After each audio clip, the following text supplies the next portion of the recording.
Aye. Good afternoon, the Architectural Review Board. You are live on the air and you're being recorded. Great, thank you, Michael. Good afternoon and welcome to the East Hampton Town Architectural Review Board of today's date, which is July 22nd, 2021. And I'd like to open the meeting with the approval of our minutes from our last meeting, which was July 8th, 2021. Diane, can I get a second? Yes. All in favor, Chip and Jonathan? Yes. Aye, yes. Thank you. Welcome, everyone. We're going to start the meeting off today under agricultural overlay. And first on the agenda is 104 Main Street LLC, tax map number 300-200-2-24.81. We're going to ask the applicants to stay in the front row. If you want to address the board, you can come up to the podium. Microphone, okay, over there for that? Okay, good. All right. I'm going to just read into the record what this application is for, even though we're back in front of the group with a new proposal, but the application itself has not changed, but some of the information on it has. Just get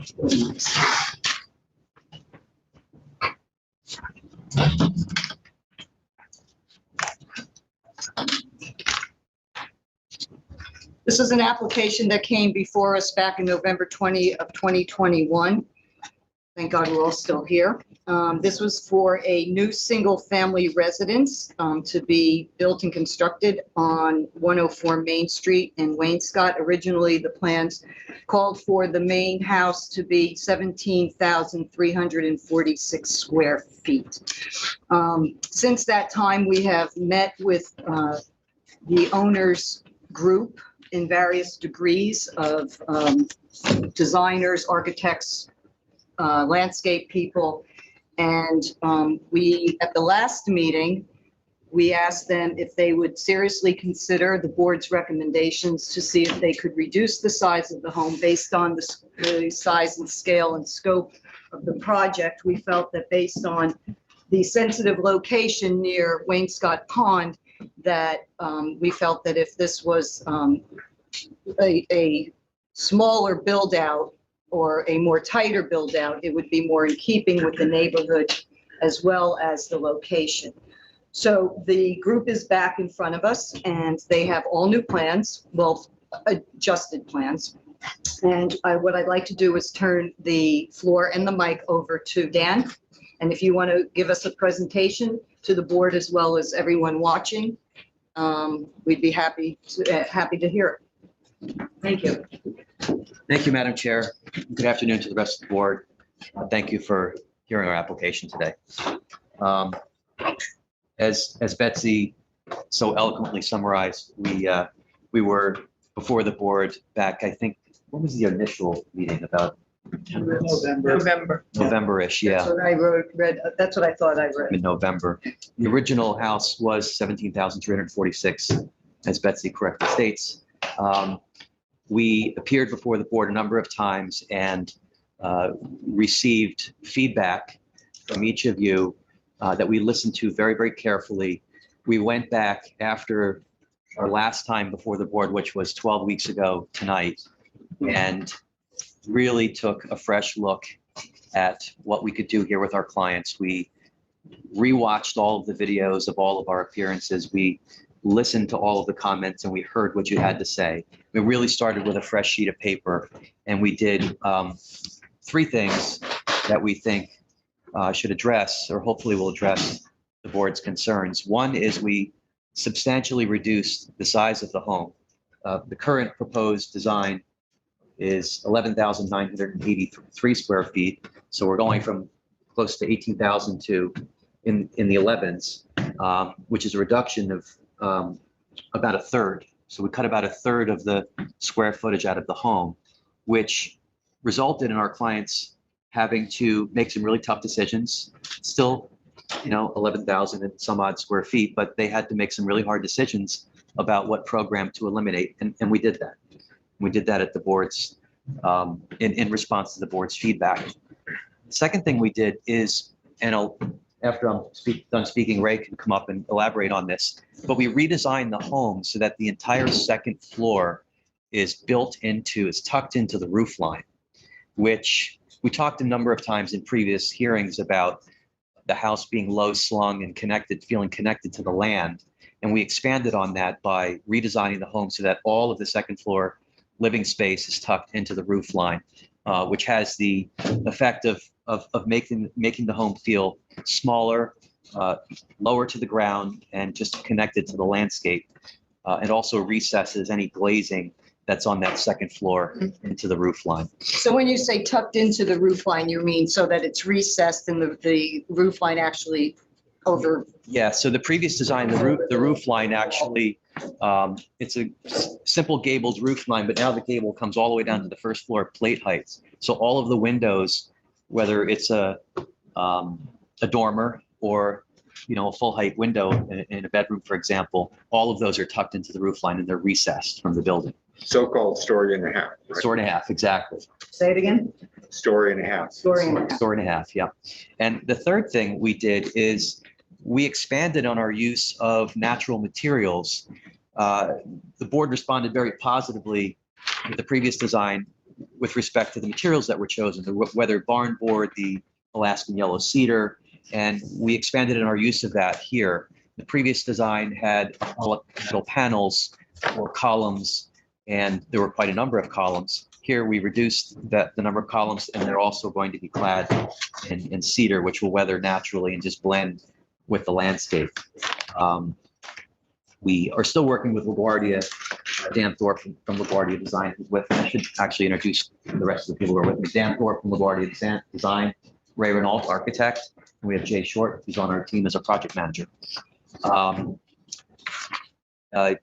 Dan can speak to the landscape, but we tweaked the design to fit with the new footprint of the house, but it's still in keeping with the bucolic, nature of the existing landscape.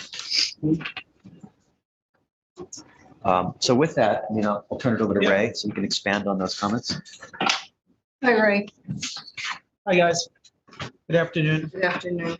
Dan did a really good job of initially presenting the application. I will say that we started with a fresh sheet of paper here. We met with the clients for over 3 months and whittled down the program and the square footage to something that they feel they can live with. We did redesign the roof of the entire structure. The footprint is different as well. We really love the front of low slung gable of the house upon arrival. And we thought that that was a really successful approach to keeping this house very low slung, keeping the massing down and keeping it very agricultural as well. In the previous design, we have the back of the house with 2-story walls in some places, and those have now been eliminated. And the entire second floor sits underneath this, as Jonathan had pointed out, kind of a 1.5-story roof line. So the proportions of the gable that are on the front of the building are the same proportions on the side of the building now, and that gable runs straight through. So from a design perspective, this is a much simpler design, echoing our agricultural buildings.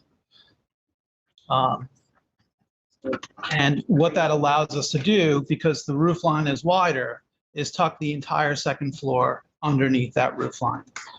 And the second floor bedrooms that had the ability to have very large pieces of glass are now tucked in and obstructed from the view a little bit, because we have a 3 or 3.5 foot balcony edge, and that's roofing. It's not open railing. In the previous application, we had a large roof deck on the back that was open railing and done in like an Apollo panel. We've eliminated that. All of the columns and the header materials that run around the building are also done in a cedar, a natural cedar. So we think that the building's going to weather very nicely into the landscape. So it really was a complete redesign from the beginning. Let me ask a question. I'm just trying to see what I have in my file. So when I was reviewing this with Jonathan the other day, we're only allowed to meet with 2 people at a time, not, in a Big group. public setting. And, I'm sorry, I meant to mention that Esperanza unfortunately could not make this meeting. Oh, So she reviewed the plans separately. Jonathan and I got together to review them so I could have his guidance with my interpreting them. And my understanding when I was looking at it, that what changed in the reduction of square footage was that one wing that sort of created a U-shaped courtyard. correct. That's been removed. That's been removed. Completely removed. Right. So is there any change on the positioning of the house? No, we actually were able to, Space we were able to keep the front door and the front of the building exactly where it was. where it was. And the side of the building is exactly where it was. So the Okay. gable end is the same height as it was previously, Mhm. but it's a much lower slung, much wider roof line. Right. And, Kyle, let's see if we can pull up a picture, some pictures that the group submitted, the color renderings. Because I'm going to ask a couple questions and then I'm going to turn it over to the board and let them ask Ray any questions they have. The other thing that I noticed was there was a big change down where for lack of a better word, was the pool house, right? Yes, So I believe now that's an area that is the dining lounge. there's a lounge, a dining area, and a kitchen. It's kind of an open space. Right, okay. So that's basically the main dining area down that corridor towards the pool. It's also lower.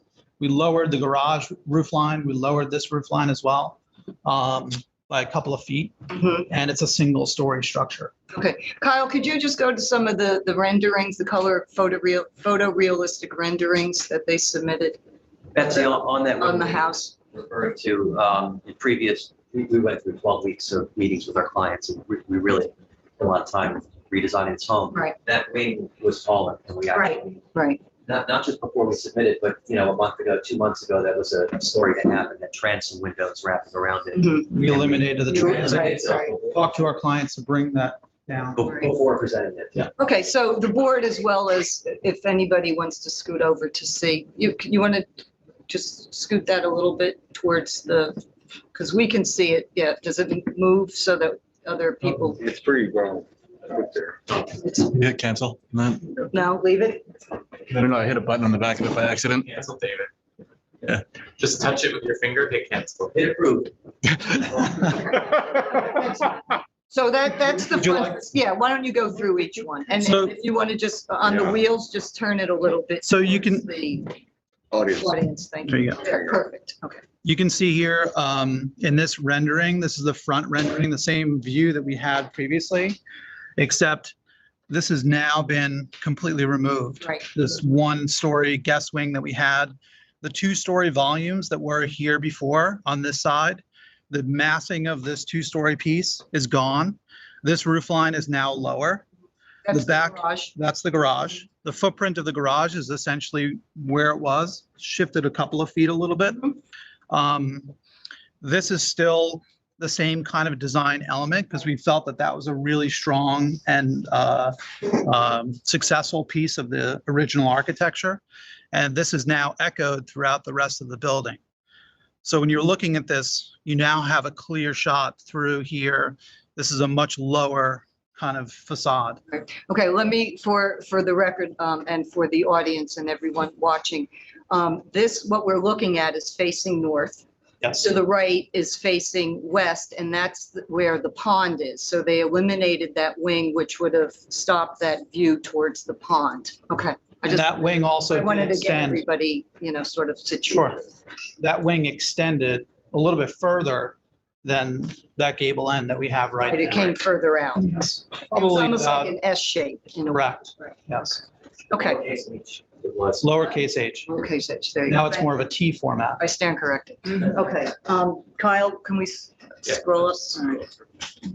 Here is the same view looking north, just more kind of closer, a little bit closer to see some of the architectural From the details. north, looking south.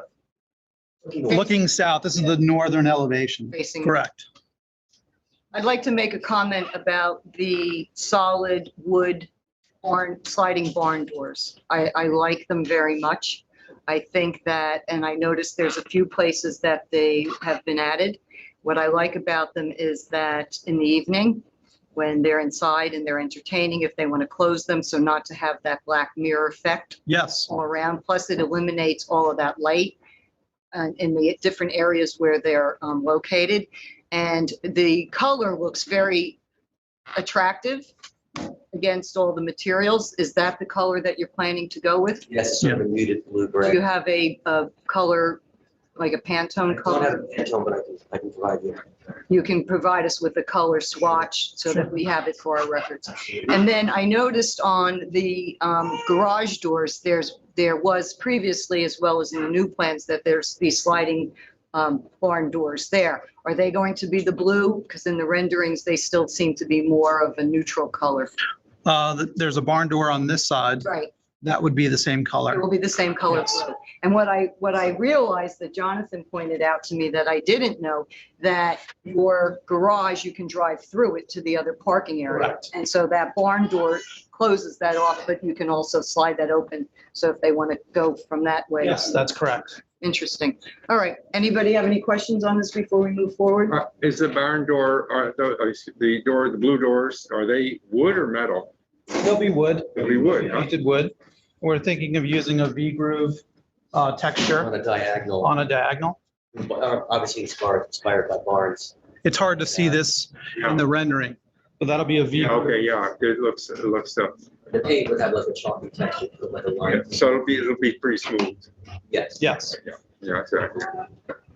Any questions? I'm sorry. Are we going to see finished? more? I mean, I'd love to see an aerial of the Well, let's just go house. through the house and then. Oh, we'll do okay, that. all right. So, the verticals, is that cedar or is that, the Alaskan, That's going to be cedar that just weathers naturally. feathers, and it's T and Tongue and groove, yes. with a V on it or butted? No, just David, can you buttons. not see this from sitting in the room? No. You can turn it a Oh, little yes. bit more. Oh, the column's in the way. Okay. And then what color is the metal roof, right? It's a bronze Why color, don't you pull up a chair, David? so that you- dark bronze. Yeah. It'll match the window frames. Okay, yeah, What? just, I just felt like he was.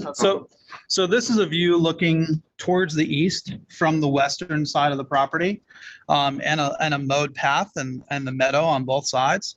And we can now appreciate this view, which is looking towards that beautiful barn door that slides as you would pass through. And this roof line again was dropped down a few feet. And, essentially we now have this beautiful bucolic view, which we couldn't have before because of that extension. And all of the rafter tails and exterior trim would be in cedar as well.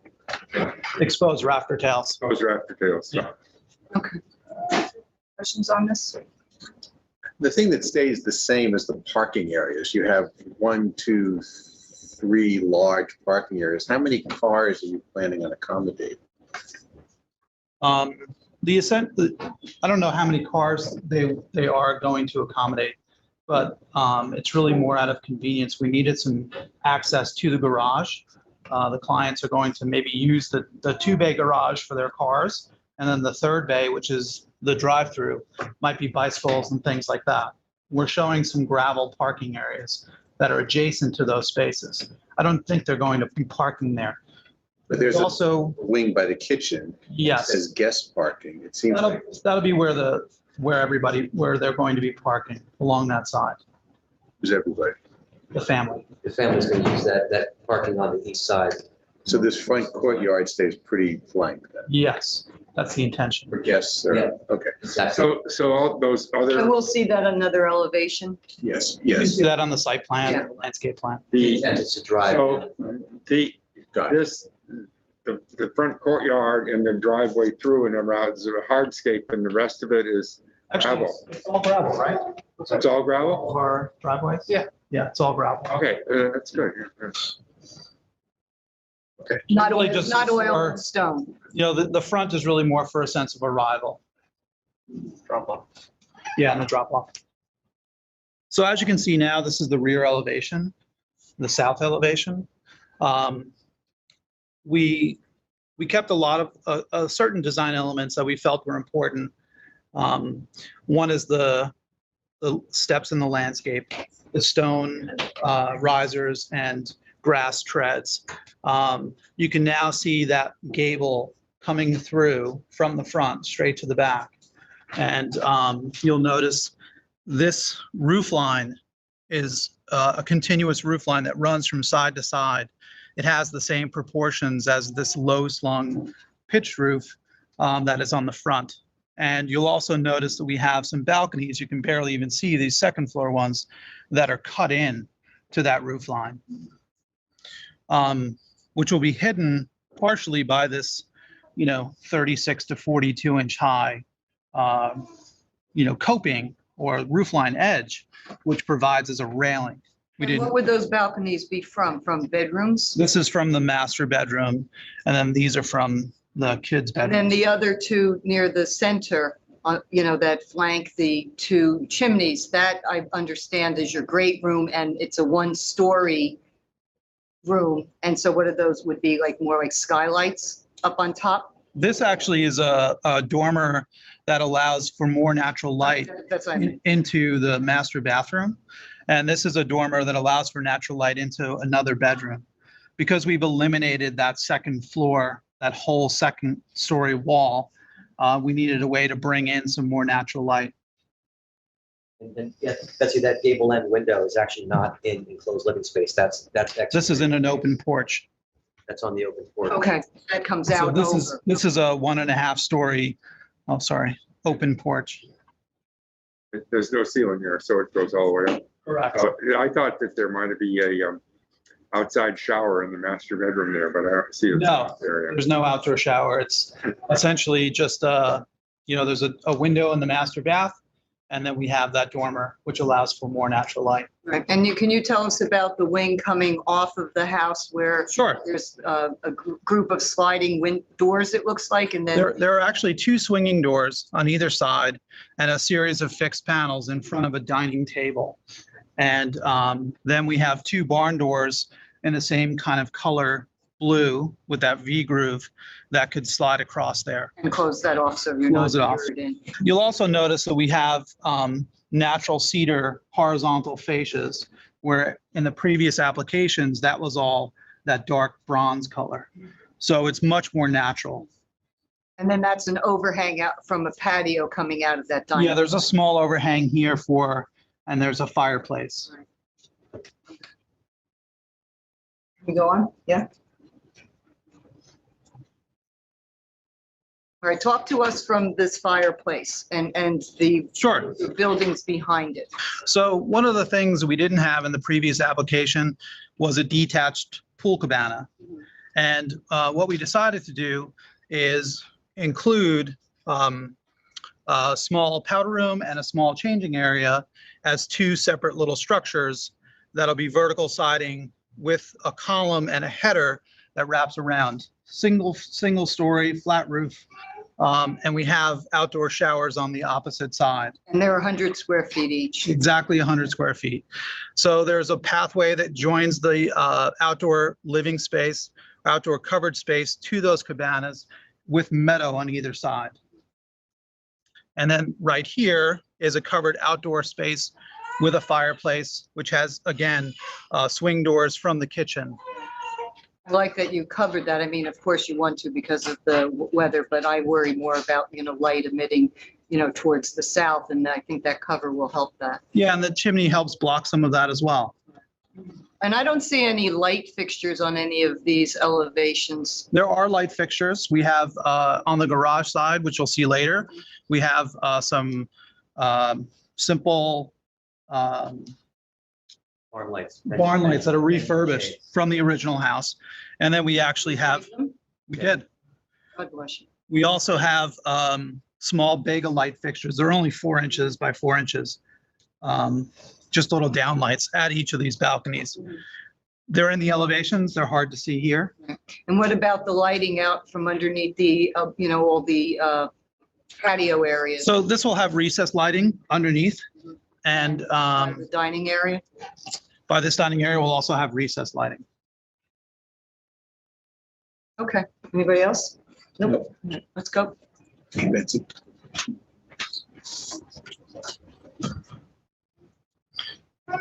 Right, yeah. This is a view looking at once we arrive into this courtyard space. Thank you. When we arrive in this courtyard space, 1 second. Can Sure. I have that? Let me give this to David. David? Here. when we arrive through the drive-through of the garage, you can see here that there's 3 cars. It's really 2 cars attached to the house. This is a single garage that they'll probably store bicycles and things like that. So really, this is more for access and not necessarily parking. Excuse me, I'm sorry. It's the family in the back. They were here at the last meeting, and they just thought that they could show up. They didn't get called if we put that on the agenda. Sure. Just for the record, we're talking about an administrative issue. I know, but I have no Yeah, administrative. no, so that everyone knows. Okay, yeah, yes, exactly. There's somebody that came to the meeting not It's not on knowing. the agenda, and we want to save them the burden of sitting through the whole meeting. Oh, understood. They were with us the last meeting. You can see here, these are the refurbished barn lights that will go over the garage doors. Are you keeping the swing? We are. We are, and the swing is actually going to be centered on the 2 little pool cabanas. When you look through, you'll see. When you see through it, there'll be the swing, so you can swing through. The table we still have. Yeah. Good memory. So this whole, Such good stuff, you know? this roof line has been lowered, dropped down. And that was a result of really playing with the roof line here over that kitchen wing as well. You know, we wanted to kind of have an equilibrium between them. We didn't want one to overpower. Tell me what's going on with the garage doors. They look blue. These will be the same color as the barn doors. Okay, Yes, So they'll be, the same V groove pattern and kind of a chevron pattern. So this is a mudroom entry, and this is really more of their, everyday entry on this side. And you can see here that wide gable that basically is straight through from one side to the other. So it really did require us to redesign, from a fresh sheet of paper. okay. I think that's the last one. That's it? Good. We don't really have a good understanding from the photo realistic renderings of what the pool house is going to look like, or is it easier to look at the large scale plans? Could you open that up for us and just take a look?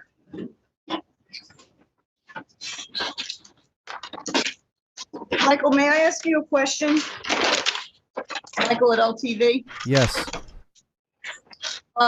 When we used to have somebody downstairs operating all the cameras, they were able to zoom in on things. We don't have that option now, correct?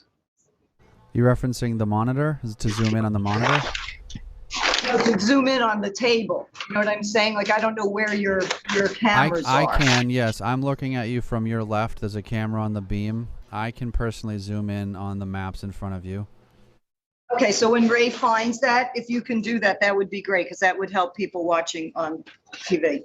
So you can see right here, this is the plan of that covered outdoor space. The wood deck that connects it with 2 meadow planting beds. Mhm. And then there's a cabana powder room and a changing room, and then 2 small outdoor showers. And is there any type of pergola or anything that's connected? No, it's actually open. Yeah. So it's column and beam that's open. Yes. I'm gonna need to know what that actually looks like. I think, for our plans. We may have a rendering of that from one of You have our it with client you? meetings. I may. Okay. And then this is the elevation of that side, the south elevation. This is the north elevation. So it's the same columns and same header out of natural cedar with vertical panels. No glass facing the sides. And then this is the elevation of the cabana beyond. And you can see here, this is the columns, and it's somewhat obscured by the canopy. We have it right here. So you can see that there's a header that goes across and vertical columns. Very Renaissance. Yeah, it's very open. And that is the positioning of the center. of This the is swing. from facing east, right? So Correct. I'd be curious to see what it looks like. I may be able to on pull the that up. website. Yeah, let's take a look. Because, the more we can get tightened up today, I think would be better. And Diane, you wanted to look at what, like something like Yeah. this? Yeah, I'd love to see what the whole thing looks like in relation to the landscape and So the you had pond given and the. this prior, and I was also, it was in my notes when I was going through this with Jonathan, that in my packet, I didn't see something that now represented the new design. Is that something that you possess, in your possession as well? Again, this, Something like an aerial An with the new aerial. design? no, we don't have an aerial at this time. We were really relying on the landscape plan and, our site plan. Okay, while you're looking, so if you eliminate So this, they've eliminated like that, right. this basically is there, but it's one One story. story. And it has the covered patio with the fireplace, and then the two little pool houses are behind it. But this basically, I think you said that it all stayed, the main door stayed in the same place. Yes. So it's just Yes. this envelope here. It didn't, it shrunk from there. from that. Went lower. Was Yeah. there anything, yeah, and was there anything else, Jonathan, that you picked up that you want to point out to the board? As an overall stuff, No, just anything that maybe we didn't cover that you sort of picked up and, or did we pretty much go through it all? We're just waiting to see about the pool houses. yeah, I'm mostly, I was just asking about the detailing, and I think that sounds good. That's, budded, instead of re-grooved. I mean, it's like very clean. I think that that's the thing that impressed me the most was the architecture itself and the sensibility that it just has of being modern and fitting really in with the idea of the agricultural overlay and the nearby farm buildings and so forth. It has both qualities, and I think that it's I that's thought it. really said it was- impressive. Thank you.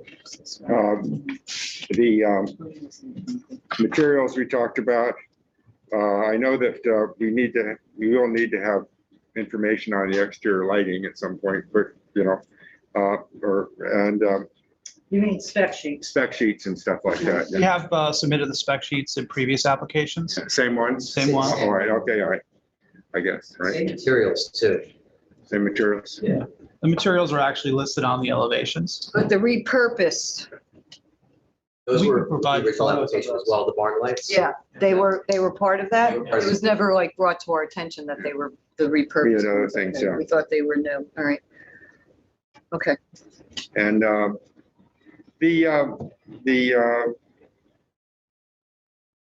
aerial view would be nice to see it in the context a little clearer. So because the house has changed, it's on 4 acres.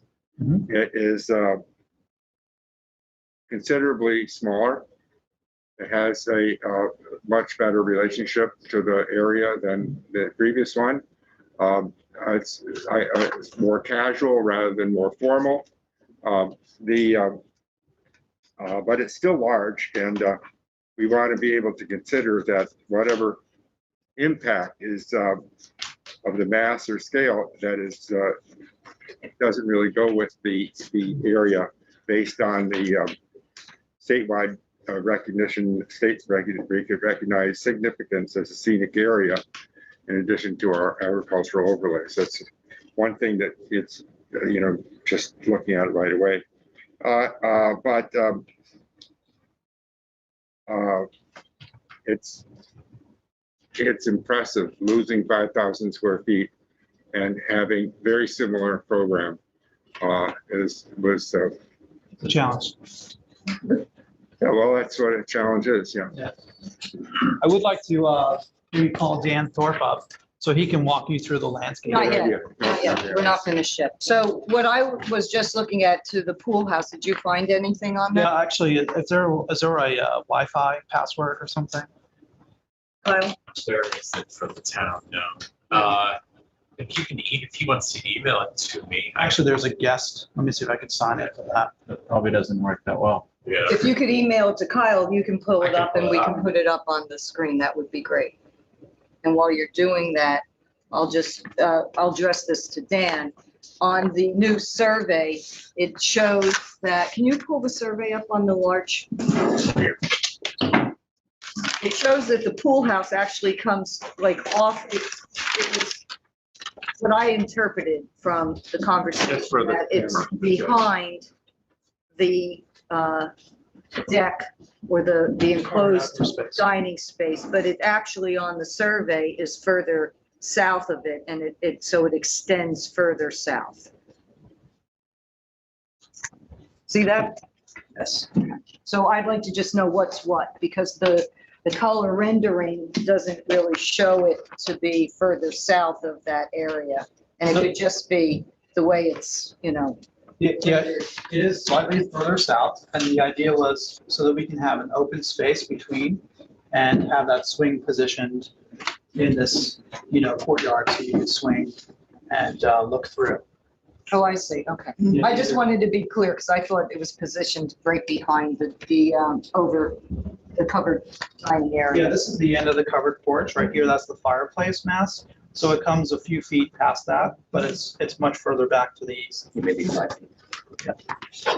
So what's, The survey is slightly different, right? Or is this? They're the same. They're the same. It's the same. This one doesn't have the actual chimney on it. Yeah. Oh, it's just missing a I chimney. see, that's what it is. Yeah. It's just missing a chimney.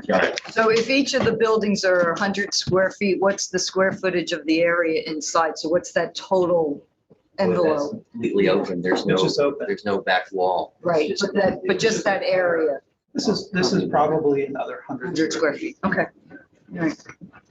Chip, do you have any questions on what we've reviewed or anything in addition before we move on to the landscaping? No. Diane? No, I mean, it's a much less aggressive design, and, I mean, it does feel better. Of course, it's still 12,000 feet, Square feet. but Well, it's closer to 11,000, now, 12. come on, 983, to me, is 12,000. It's closer to 12. We're just going to round up for argument's sake, okay? It's not 18,000. Right. Not 18. This is No, true. and it's softened and it feels more natural, and, Yes, definitely. It feels more residential. yeah. We really like this direction as well. We think that it's more in keeping. Clients are very happy with the. Good. Oh, good. So sometimes going through the process, you end up with a better, situation. All right, so we want to talk about landscaping, just, really quick. Good afternoon. Hi. Hi. Nice to see you all in person. Dan Thorpe with Liquid Finally, Trees. right? Our approach to the landscape has remained relatively unchanged. The goal is to preserve as much of the existing old growth trees that are on site as possible, be it through protecting them during construction or actively transplanting them to their new homes prior to the building of the new house and working them and integrating them into the new site design. And the proposal includes a lot of native fescue meadow and as little mowed lawn and treated turf as possible. Really just what they need next to the swimming pool. The rest of the property gives way to natural meadows.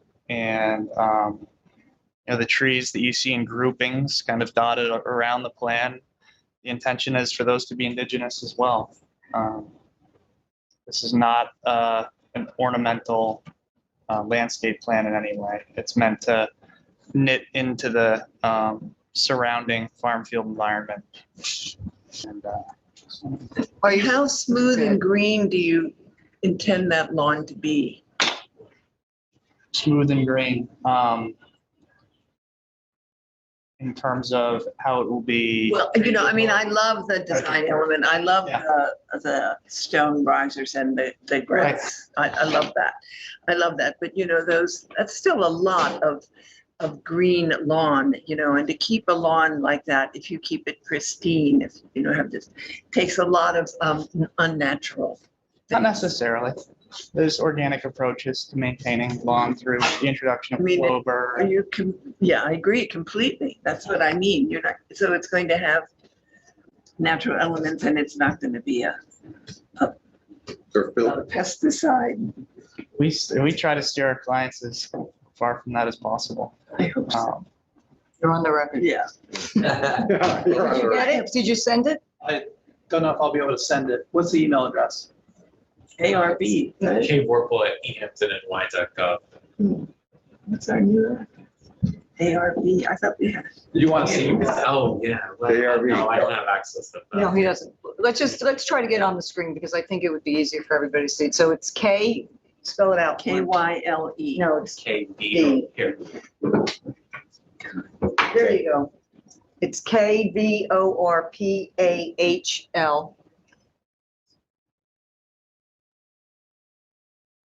So while we're doing this, how, Excuse me, let me just finish this. Tell me when you're ready. Right. At Hampton.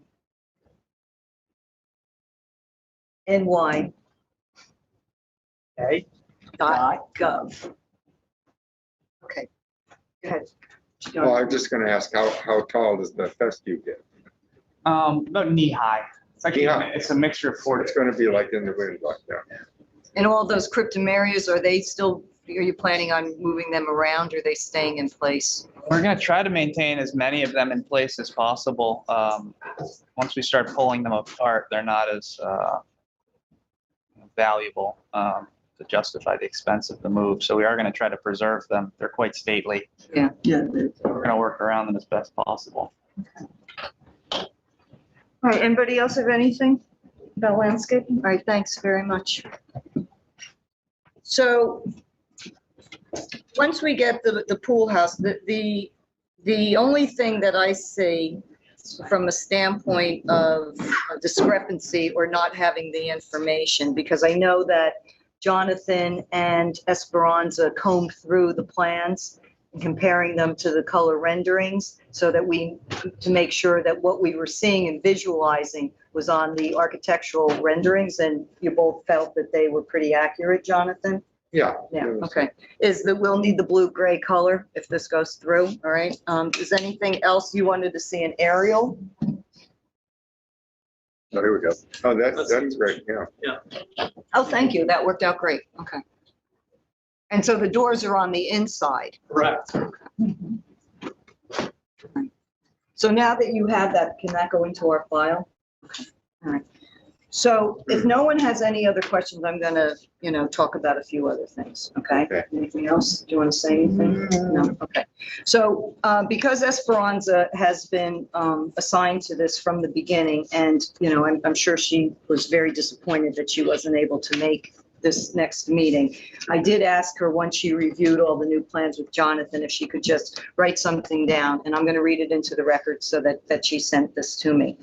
She said, I have reviewed the most current submission for the property at 104 Wayne Scott Main Street presented by Dan Scotti and can clearly appreciate the time, thought, and care that was devoted to the proposal for this private residence situated within the agricultural overlay district of Wainscott. This careful attention to the suggestions made by this board is acknowledged and appreciated. I have studied the changes made to the original design and find them to be a great deal more sensitive to and fitting with the context. For example, the choice of the rough sawn red cedar siding left to weather is more harmonious. The decision to utilize generous overhangs, recessed terraces, and barn doors a fitting manner to counteract glazing and give a more inviting appearance. The selected lighting, such as the repurposed dark bronze barn lamps in the garage area, are discreet and consistent with surroundings. The proposed total square footage of the structure, 12,000 square feet, continues to be inconsistent with the more modest size of the homes directly surrounding this property. The line and color of the architecture do, however, seem to minimize the potentially hulking appearance of the structure. It is very important that this board consider any possible impact of mass or scale that is inconsistent with the area's state recognized significance as a scenic area, in addition to the agricultural overlay considerations, which was also, one of Jonathan's ideas. We received very late this morning or early afternoon, a letter from Simon Kinsella that I don't have the time to read into the record, and I hadn't even had a chance to review it, but it will go into the file if anybody would like to read it. What's the gist of the letter? Yeah, this is. You want me to read through it? No, just what's the No. gist? Well, it's hard to the gist. It's a letter. It says that the application for the project on the above caption location is on the agenda for review by the ARB today. My husband, David Fink, and I received the revised plans for the subject property only yesterday. I was up till 2 a.m. this morning trying to make sense of the revised plans. The applicant proposes building a substantial structure that will undoubtedly set a precedent in the agricultural overlay around Wainscott Pond. Neighbors in the community deserve an opportunity to review the plans. We received the revised plans only 24 hours. Okay, something is very, very wrong with the proposal. Although the applicant appears to have reduced the size of the building, the unavoidable truth is that it is not a single-family dwelling. I'm not getting into this. I'm not getting into this. This has nothing to do with It the. will be in the file. It will be in the file. If it had to do with the actual design and the drawing, I would continue reading it, but I'm not going to. But I will say, furthermore, the applicant has not shown or explained how it plans to treat the wastewater flowing. That has nothing to do with ARB. What is the difference between the proposed house and a boutique hotel? That has nothing to do with the ARB. So this will be in the file. I have copies here if anybody would like a copy of the letter that was submitted to us today, early afternoon, and I will leave them on the front here. I'm going to keep one. Would you like one? It was emailed to everybody on the board. Was there? Yeah. I'd like to see.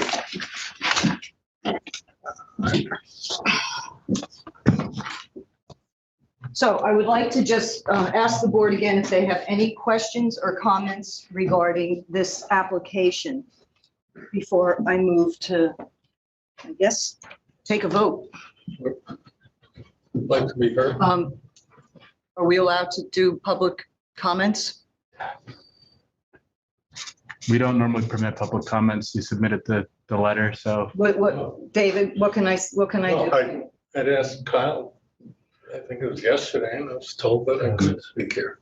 well, We don't I would normally, have for the submitted. ARB, we really don't normally have public comments, but if you'd like to speak. I would have please do. Okay. provided, okay. Sure, you can go up to the podium. Thank you. please though. Briefly, try to keep it as. Yeah, and it really has to do, as it pertains to the Architectural Review Board, it can't be anything to do with ZBA, planning, or lawsuits. Okay, it's just the ARB. Okay, thank you. Good afternoon. My name is David Fink. I have the last 32 years at 100 Wainscott Main Street. Home is surrounded on two sides, the east side and the south side, by the 104 Wainscott Main Street property. This board lacks any legal jurisdiction to hear or act on this application because the sole applicant, 104 104 Main Street LLC, a Delaware company, was not on November 20, 2020. David, I'm going to ask Anything you. that's different from that we previously. Well, you haven't acted on it. The law doesn't change by ignoring it. We This didn't. board has I'm no, not going to discuss that issue. Let me ask you a before. question. Was this something that the town attorneys had looked into when David presented it back in the day? Yes, And did you come up with anything that supports his, they're authorized to make the application. what? The application is valid. Okay. There is no such thing. as David, a valid- David, excuse me. Excuse me. No, you No, excuse no, me. we're a country of laws. David, we went through this the last time, okay? If you have an issue with anything that pertains to that does not pertain to the Architectural Review Board, I ask you to please take that up with our town attorneys, not during our meeting. We're reviewing this. If in the time that you had last submitted this report of yours, nothing has happened, has nothing to do with what we're doing today. I have not received any response from the town The attorney. town attorney is downstairs. You're welcome to go down there and speak with them. I've David, I written can't, multiple letters I that have, have been ignored. well, that has nothing to do with the ARB board. And I'm telling you, I have a whole meeting ahead of us. Excuse me, Spent if you an lack hour- legal no. jurisdiction, that has a lot to This do has with it. nothing to do with our meeting today. I'm going to ask you to please. Suppose I submit my own application for what should be done on the 104 Main Street property. David, I'm sorry. You'll hear that? I mean, I'm not the owner, but neither is the applicant. Please sit down. Really, I'm going to ask you. I do have other comments. Okay. If they pertain to what we were reviewing today only. If not, I'm going to ask you to leave. Okay, there is nothing bucolic about a housing complex of 12,000 square feet. This board is charged with considering, among other things, mass and scale. This is an Airbnb-ready structure. It certainly cannot be called a single-family home because the purported owner is a limited liability company. Here you go again. Okay, David, companies don't have families. David, So this- David, excuse me. David, you're putting me in a really You uncomfortable. were putting me in a very uncomfortable. I'm gonna ask. Okay, there is parking for 32 cars. David, I'm reviewing the parking. You have the cars stacked on top of each other as if it was, some sort of parking garage. No one parks like this. There's not 32 spaces. Based It's on- maybe 16 cars. It's This is based on not, the town, what the town no, considers. this is not realistic. You have 4 cars parked. Why I did not. Okay, the height, I didn't agree to it. okay, the height remains nearly 30 feet less, 3 1/4. The exact figure on drawing A201 is 29 feet, 8 3/4 inches. So less, 3 1/4 inches, it's 30 feet. That's nothing bucolic. The comment that the second floor is tucked under a roof, well, the second floor of my home is tucked under a roof, and I think everyone's home has a roof. We have really covered every one of these things. Okay. It's allowed to have a 35. This applicant has assumed the position of by its own words, of the prior, David, when No, there was a no. violation, excuse me, of the David. ARB rules there are- prohibit destruction of property. You can't limit your comments to things that are directly about the Okay, aesthetic qualities and nothing else. Those other issues are not appropriately discussed right now. I'm gonna ask you, Violation of ARB rules, what is? the destruction of the prior structure. That has That was nothing not, to do with first of all, us. that was not a historic house. Pardon me? That was not a landmark historic house. The ARB had nothing to do with the demolition of that No, property. no, I'm not blaming the ARB. No, we had nothing to do with it. It didn't. No, no, I'm not So blaming the stop. ARB. You're really, you're being, difficult, and I'd like you to please either sit down or leave, because I would like to move this application forward. Thank you. I appreciate it. Anything that you would like to put in writing to the board, you're welcome to, and you're welcome to discuss any of your issues with the town attorneys. I can't comment on anything that you're presenting here today. So based on everything that we have gone through, what this, do you want to? What's the question? Well, since I have this in my hand and I see this parking for 30 But cars. they're stacked up like 4 in a row. That's what I No one asked. parks like Well, that. yeah, It's not realistic. No, If it were Kmart, it would be. No, if it was a, parking garage in New York City, it would be, but this is not realistic. Okay, I'm going We know to, that the house is big. okay, I'm going to make a motion to approve this application as presented. The only thing that we find missing at this point to finalize this would be do you still want to do you need that aerial view to make a motion on this? What do you want to do? The only thing I have missing is the color blue to make a motion and take this to vote.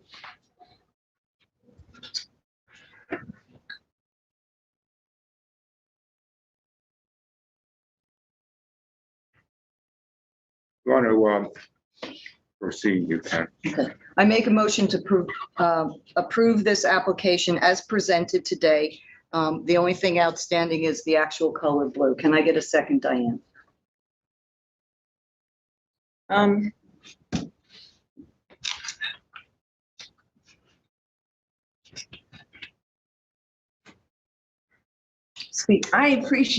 do appreciate I very much appreciate the approach that you've taken and the work that's gone into it. It is still a huge, huge house and a very sensitive place. I prefer not to second. Okay. Jonathan? I'm sorry, Chip. Let me go to Chip next because I'm going to go in order of our tenure. Yes, I second it. Jonathan?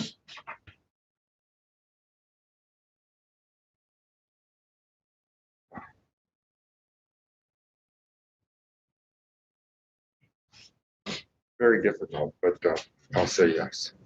Well, if you say no, then it's a tie and we could discuss, other things that they can continue to do. So I want you to.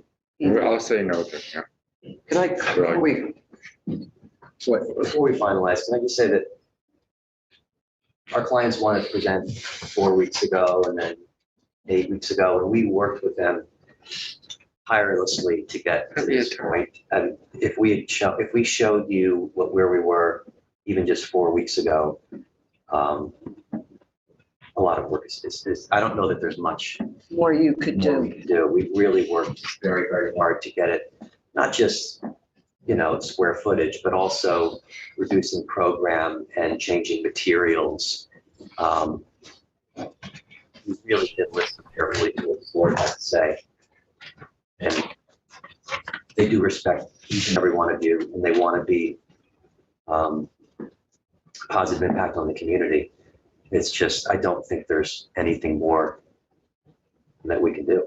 So I'd really appreciate it, Jonathan, if you could reconsider. I would just advise the board that the vote should be based on the merit of the application and the town code, not the fact that there's somebody here and it's a tie. You should vote based on the merits of the application and decide if you like it or not. That's. And Esperanza is not voting because she's not here? Right. So do you remember when the last time we met, you had created something that you wanted to read to the board before they took a vote? Do you still have that? Could we do that maybe and just backtrack 5 minutes? I'm going to rescind my motion and let's just. To make a motion to rescind the vote. Yeah, I'll make a motion to rescind the vote. Can I get a second, Diane? Second, no. Because David had prepared this the last time, but we had tabled it, so we never took it to vote. Understand anyone who's watching as well. This, we're struggling with this, because of, if this was any place else than where it is, this would have been like, beautiful, excellent, good work, right? But we're all very sensitive to that pond location. So David prepared something to help the board in deliberating this that might then prompt us to be able to feel better about our yes or no vote. Okay. Thank you. So members of the Architectural Review Board, I'm now going to present the legal concepts and definitions that are relevant to this application. Madam Chairperson, have the members of the ARB currently present reviewed all of the submissions for this application? Yes. Only those members who have reviewed all of the materials submitted are qualified to vote on the application. I now remind the members of the Architectural Review Board that you have previously been instructed on the appropriate standards of law to be applied under the town code. The following legal concepts and definitions are relevant to your consideration of this application. Agricultural Overlay District. Reading from East Hampton Town Code, Section 255-331. The purpose of the Agricultural Overlay District is to reasonably control and, to the extent possible, prevent the unnecessary loss of those currently open lands within the town containing large and contiguous areas of prime agricultural soils.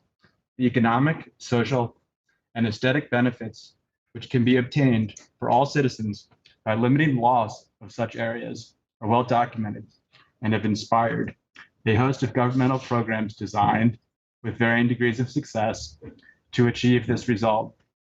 For its part, the town is expending large sums of money to protect existing farm acreage. At the same time, the town has an obligation to exercise its authority to reasonably regulate the subdivision and development of this land to further the same purposes. While honoring the legitimate interests of farmers and other farmland owners. The Town of East Hampton Agricultural Land Study, prepared by the town planner in 1981, provides important criteria for the boundaries of the Agricultural Overlay District and the regulation to be applied by the town board therein. So the next definition or concept is assurance of harmony. And I'm reading from Town Code Section 255-760, subsection A-2. The Architectural Review Board is further charged with exercising sound judgment and with rejection of plans which, in its opinion, based on studied advice, are not of harmonious character because of proposed style, scale, materials, mass, line, color, detail, or placement upon the property or proposed buildings or structures, or in relation to the spaces between buildings or the natural character of the landscape, or because of the lack of provision for balance between the proposed location and design of structures and adjacent open areas or adjacent existing structures, whether on or off the lot or site in question. Scale and size. Scale is not the same thing as size or square footage, but scale necessarily requires a consideration of the size in relation to other things. Thus, the Architectural Review Board may consider the size of the proposed dwelling as it relates to the property itself, surrounding properties, and the neighborhood. However, the board's determination must not be exclusively based on the size of the proposed dwelling. In the matter of Lynn S. Manger et al. Among the Board of Architectural Review and Historic Preservation of the Village of Southampton, that's where that language came from. So as your legal advisor, I further remind the members of the Architectural Review Board that you have previously been instructed that you must only consider the materials submitted and presented in connection with this application, and that the town code must be applied regardless of sympathy or emotion, and must be applied even if you disagree with the town code. Are there any questions? Are there any requests for clarification of any of the terms or applicable law that I've given you? So let the record reflect it. Would it make more sense to have the whole board present and address this at a later meeting?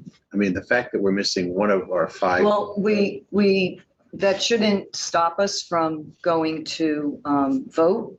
If the applicant would prefer to table it until we have a full board, that's something that we could do, or we can make, move forward based on. Because if it's a tie, it's a no, right?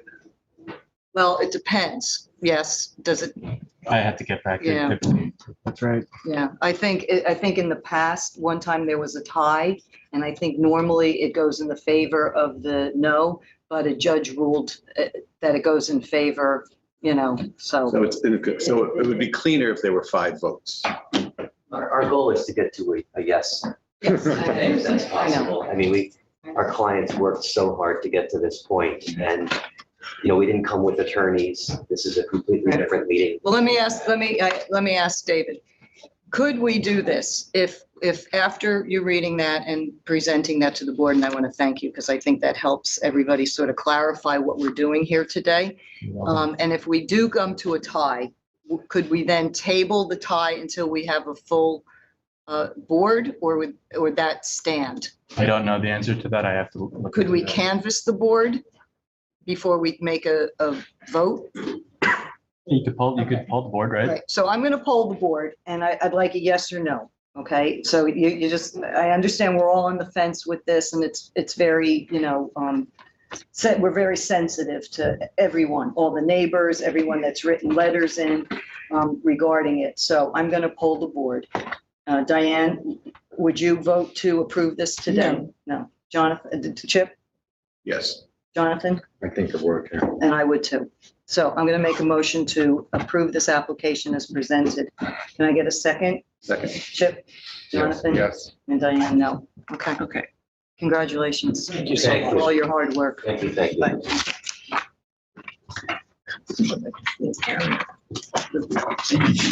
It was excellent. Okay, so you have Your architecture is very, very good.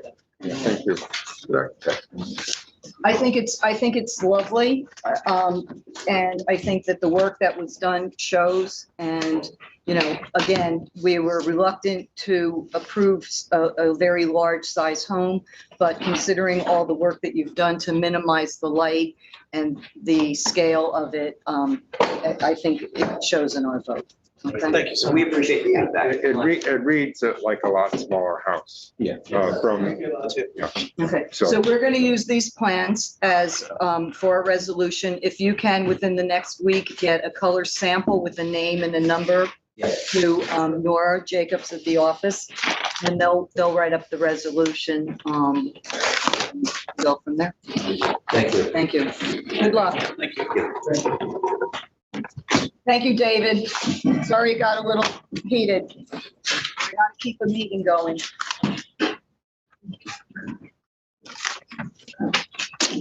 Yeah.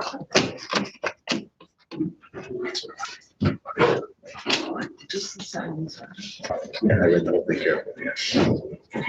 He can't, he's not having people submitting letters to Dave. Well, they just found out about it the day before. We should just hand them back to them. It's not my responsibility to let people know that this is coming on, so I had a horrible present to do. It's posted on the website the week before. Is it? Yeah, agenda, The week before. or in advance. I mean, it's up there. Whether we. Okay. You could try to impede the. You could. I'm sorry this is taking so long, everyone, but it's just, like, missing my agenda. Here's mine. No, but I need mine with all my notes. Who's next? Todd, Kingsley. Let me just. 89 Spring Close. Let me just forward that to you, into the record, and I'll take around, thank you. Excuse me 1 second. Todd Kingsley, tax map number 300-165-5-12.1, 89 Spring Close Highway, and this, are you Andres Flores? Yes, that's me. This is Diane Benson, if you could read into the record what this is. Yes, this application. Sorry. It's for a new 8-foot high wire fence and a shed. That was the original application. The shed is no longer proposed. The fence has been moved. We have a new survey showing that all the fencing is on the property line. The things that we objected to in the past, the gate is now a 5-foot open picket fence gate. It's quite friendly. The mesh fences have all been shortened, and they're enclosed by a hedge. It's an agricultural overlay because it's on there's a 50-foot scenic easement in front of it, and it faces an 11-acre nursery. So I think that everything is fine. Could we see my pictures, Kyle? I have only one outstanding objection. And if we could see the pictures, I think it's pretty clear. That's the shed. That we're okay with the last time, right? Yeah, we were fine. My newer pictures.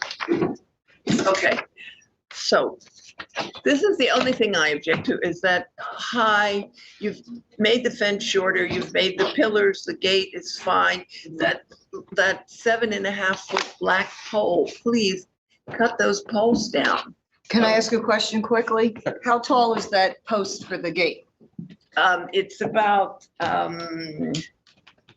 it's almost 6 feet, the Okay, so post, it's and under the gate 6. is 5 feet. Okay. And everything, and they've made, and the fence now, the wire, the mesh fence is lowered. To The only 6.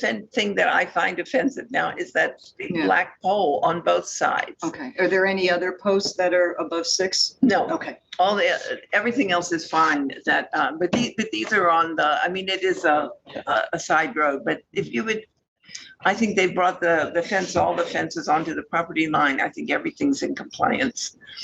So with the exception of those black poles. Okay, what we could do is this, we could make a motion to approve this as presented with the thank you. Yeah. With the understanding that prior to applying for certificate of occupancy, you'll have the poles cut down. Once the poles are cut down, you can come and apply for the CO. We'll come back out, make sure the poles are done, and then we could, put that back on. That sounds great. Okay, so you want to make a motion? Yeah, so I make a motion to accept this application with the understanding that the 2 tall black poles will be Cut to match to the short. There are 2 or, 2. oh, okay, it's not 200. Yeah, all right, got it. 2. 2. Got it. as a Sorry. number. Right.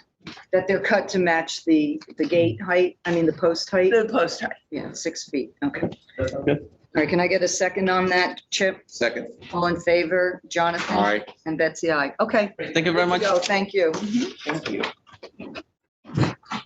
Change to commercial, Montauk Beach House LLC, tax map number 300-49-4-52.755 South Elmwood Avenue in Montauk. Tara Burke. Let me read into the record what this application is for.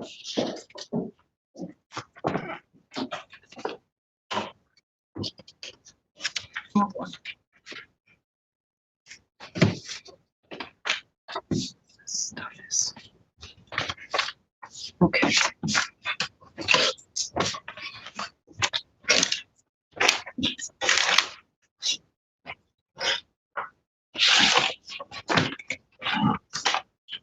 This is an application for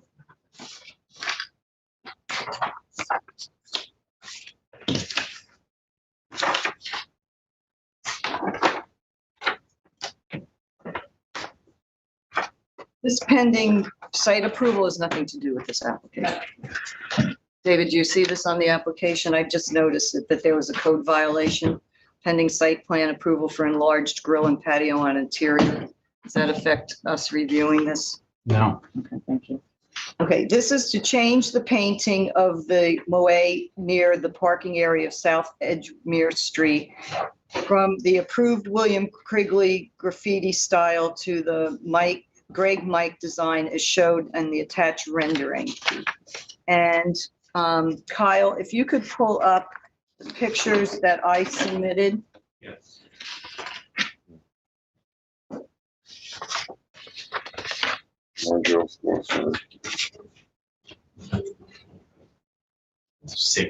Yeah, the graffiti guy. There's a little plaque that I want to read into really quick. The moai by William Quigley, 2017. So prior to this, when the beach house bought the property, they painted him bronze. And he has 2 little minions near the entranceway that are bronze as well. But in 2017, the beach house received approval from ARB to do this graffiti.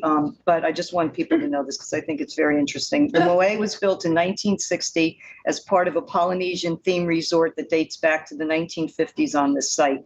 One of the most photographed locations in Montauk, the millions of photos taken over the year have transformed the moai to an iconic landmark of great artistic significance. To celebrate this icon and East End's long artistic heritage, in parentheses, Pollock, Krasner, de Kooning, Lichtenstein, Warhol, etc., the Montauk Beach House invited William Quigley, a well-known artist, to add his expression of artistic celebration to it. We hope our visitors and our local Montauk community enjoy this artistic celebration in what we hope will be an ongoing tradition with other artists in the future. So I just want to put a little side. Back in 1997, my family and I were living in Montauk, and we went to this structure and tried to get photographs with our dog Basha for a Christmas card.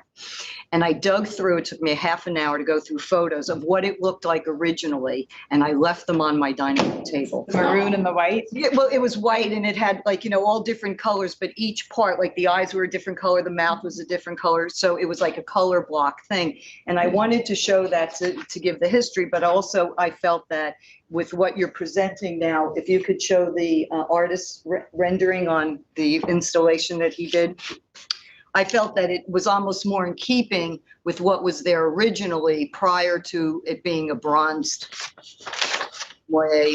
Okay, so this is the bronze one up there was when they first bought it and they changed what was originally there for the last 20 years.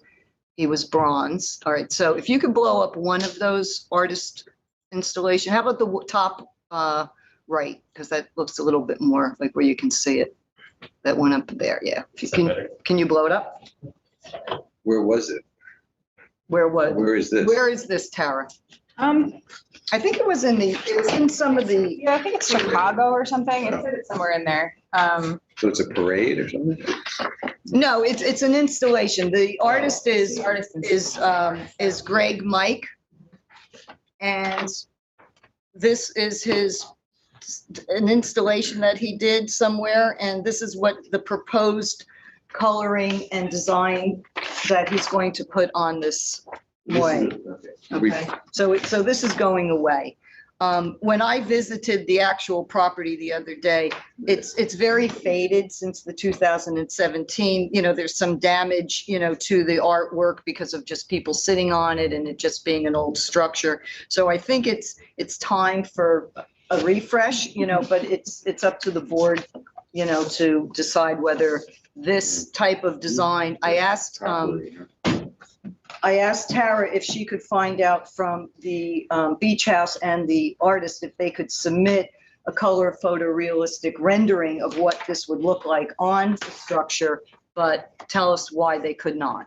So I'm Tara Burke from Lighthouse Land Planning here on behalf of the Montauk Beach House. And Betsy had asked me, like she just said, to get a sort of a overlay on top of the structure. And I think in true artist form, you know, he was like, that's really hard to do, right? As you're out there and you're painting and there's the different nuances of the structure, that's when it takes creation. But this is what's up on the screen here. That is the style. Those are the colors.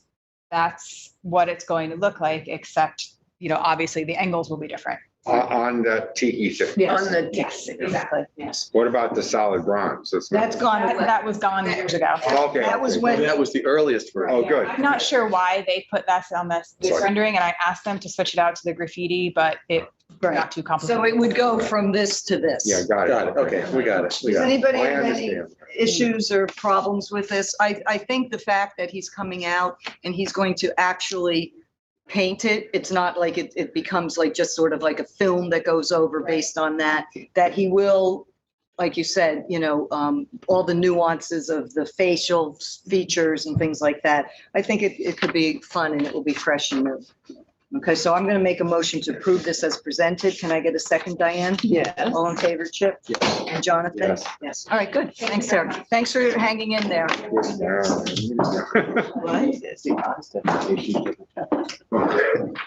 wish I could have brought those pictures. Yeah. It took me a long time to find them. I wasted my. Okay, no, this is okay, all right. Okay, under business sign, Hampton's Merch LLC, tax map number 300-197-2-11-1.1, sorry. 352 Montauk Highway in Waynescott, and I took this application for Esperanza. And I spoke with Skylar this morning at Ocean Graphics. Both she and Will could not make it and asked if I would review this application for them. So Kyle, if we could pull up this rendering and this one. So this is something that was before us 2 weeks ago, I believe, 2 or 3 weeks ago, for this new retail space over on 352 Montauk Highway. It takes over the old is it Main Beach that was there? Okay. And we approved a sign, the Isaac Boot sign that was above the door. And then there was a double-sided directory sign. What they'd like to do is take this design and put it on the other side of the directory sign. And then they're going to have 4 decals in the windows, 2 of the Fred Siegel. The L is missing off the side. That was just because of the paper, size of paper that she had available. And then the Summer of Love, 2 decals. Kyle, if we could look at the pictures that I took from the outside of the building. So there's one of the Fred Siegels is in the window. So I think they're going to have the Summer of Love next to it. And then the other 2 windows will have those little decals in. So all in all, when they had the sign above the door, the Isaac Boot sign, it was 16.6 square feet. The double-sided directory sign, David advised us at that point that although we have to approve the aesthetics of the directory sign, it does not include, it's not included in their overall square footage because in the code, the directory sign is, can you give us the language for that? Yes, where a structure or group of structures containing more than one business exists on one lot, a freestanding directory sign conforming to the following requirements shall be permitted in addition to the signage permitted herein for each business. Is this by Abloff's Paint? Yeah. Where Barry's Boot Camp was? Yeah. Where Barry's Boot Camp was? Well, maybe. Yes. Next to it, next to it, Next door to it. Okay, Got it. Barry's is still there. This is That that, Main we've been Beach- seeing this, so remember they had all I that. think I No, was he was rainbows away. here, I was there. He was in Maine. Sorry. So any event, the sign that we approved above the door was 16.6 square feet. The collective signage on the 4 decals on the windows is a total of 6.2 square feet. So in total, they have 22.8 square feet, so they're under their 32. So I have no problem with this. There's any problem with this decals? I'm sure it's temporary. So I'm going to make a motion to approve the application as presented. Can I get a second, Diane? Yes. All in favor, Chip Yes. and Jonathan? Yes. So glad they took those big wavy decals. Yeah, they left. They're right And then there. we did find out that that door supposedly was red before the new tenant moved in. Okay. I'm just gonna get my address.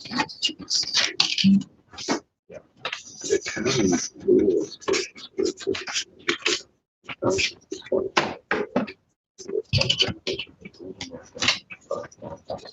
Okay. Fences, walls, gates, and berms, Howard Kaminsky and Laura Jill Schlossberg, tax map number 300-171-4-18, 8 Holly Way in Amagansett. We have Trevor Darrell, who is representing the owner from Darrell Fleming and Darrell PLLC. Chip? Carol, did you bring up some photos? Hi, Trevor. Good afternoon, everybody. Sorry you had to sit through extra time. Quite all right. So, Sorry, you wait. Yeah, Chip's gonna Yeah. read into the record what the application is for. Thank you, Chip. Okay, so this is an application to construct a 6-foot-high, 15-foot, 2-inch clear cedar plank driveway gate on a private lane off Meeting House Lane in Amagansett. Let's look at the gate proposed. So this is the site. This road just ends. There's no cul-de-sac. It's a private road. You'll see a little bit of a Belgian block skirt there. This gate would be appearing right there. To the left, Right. right? This, okay, keep going, Kyle. You want the proposed gate? Yeah, the proposed gate. That was the neighbor's gate.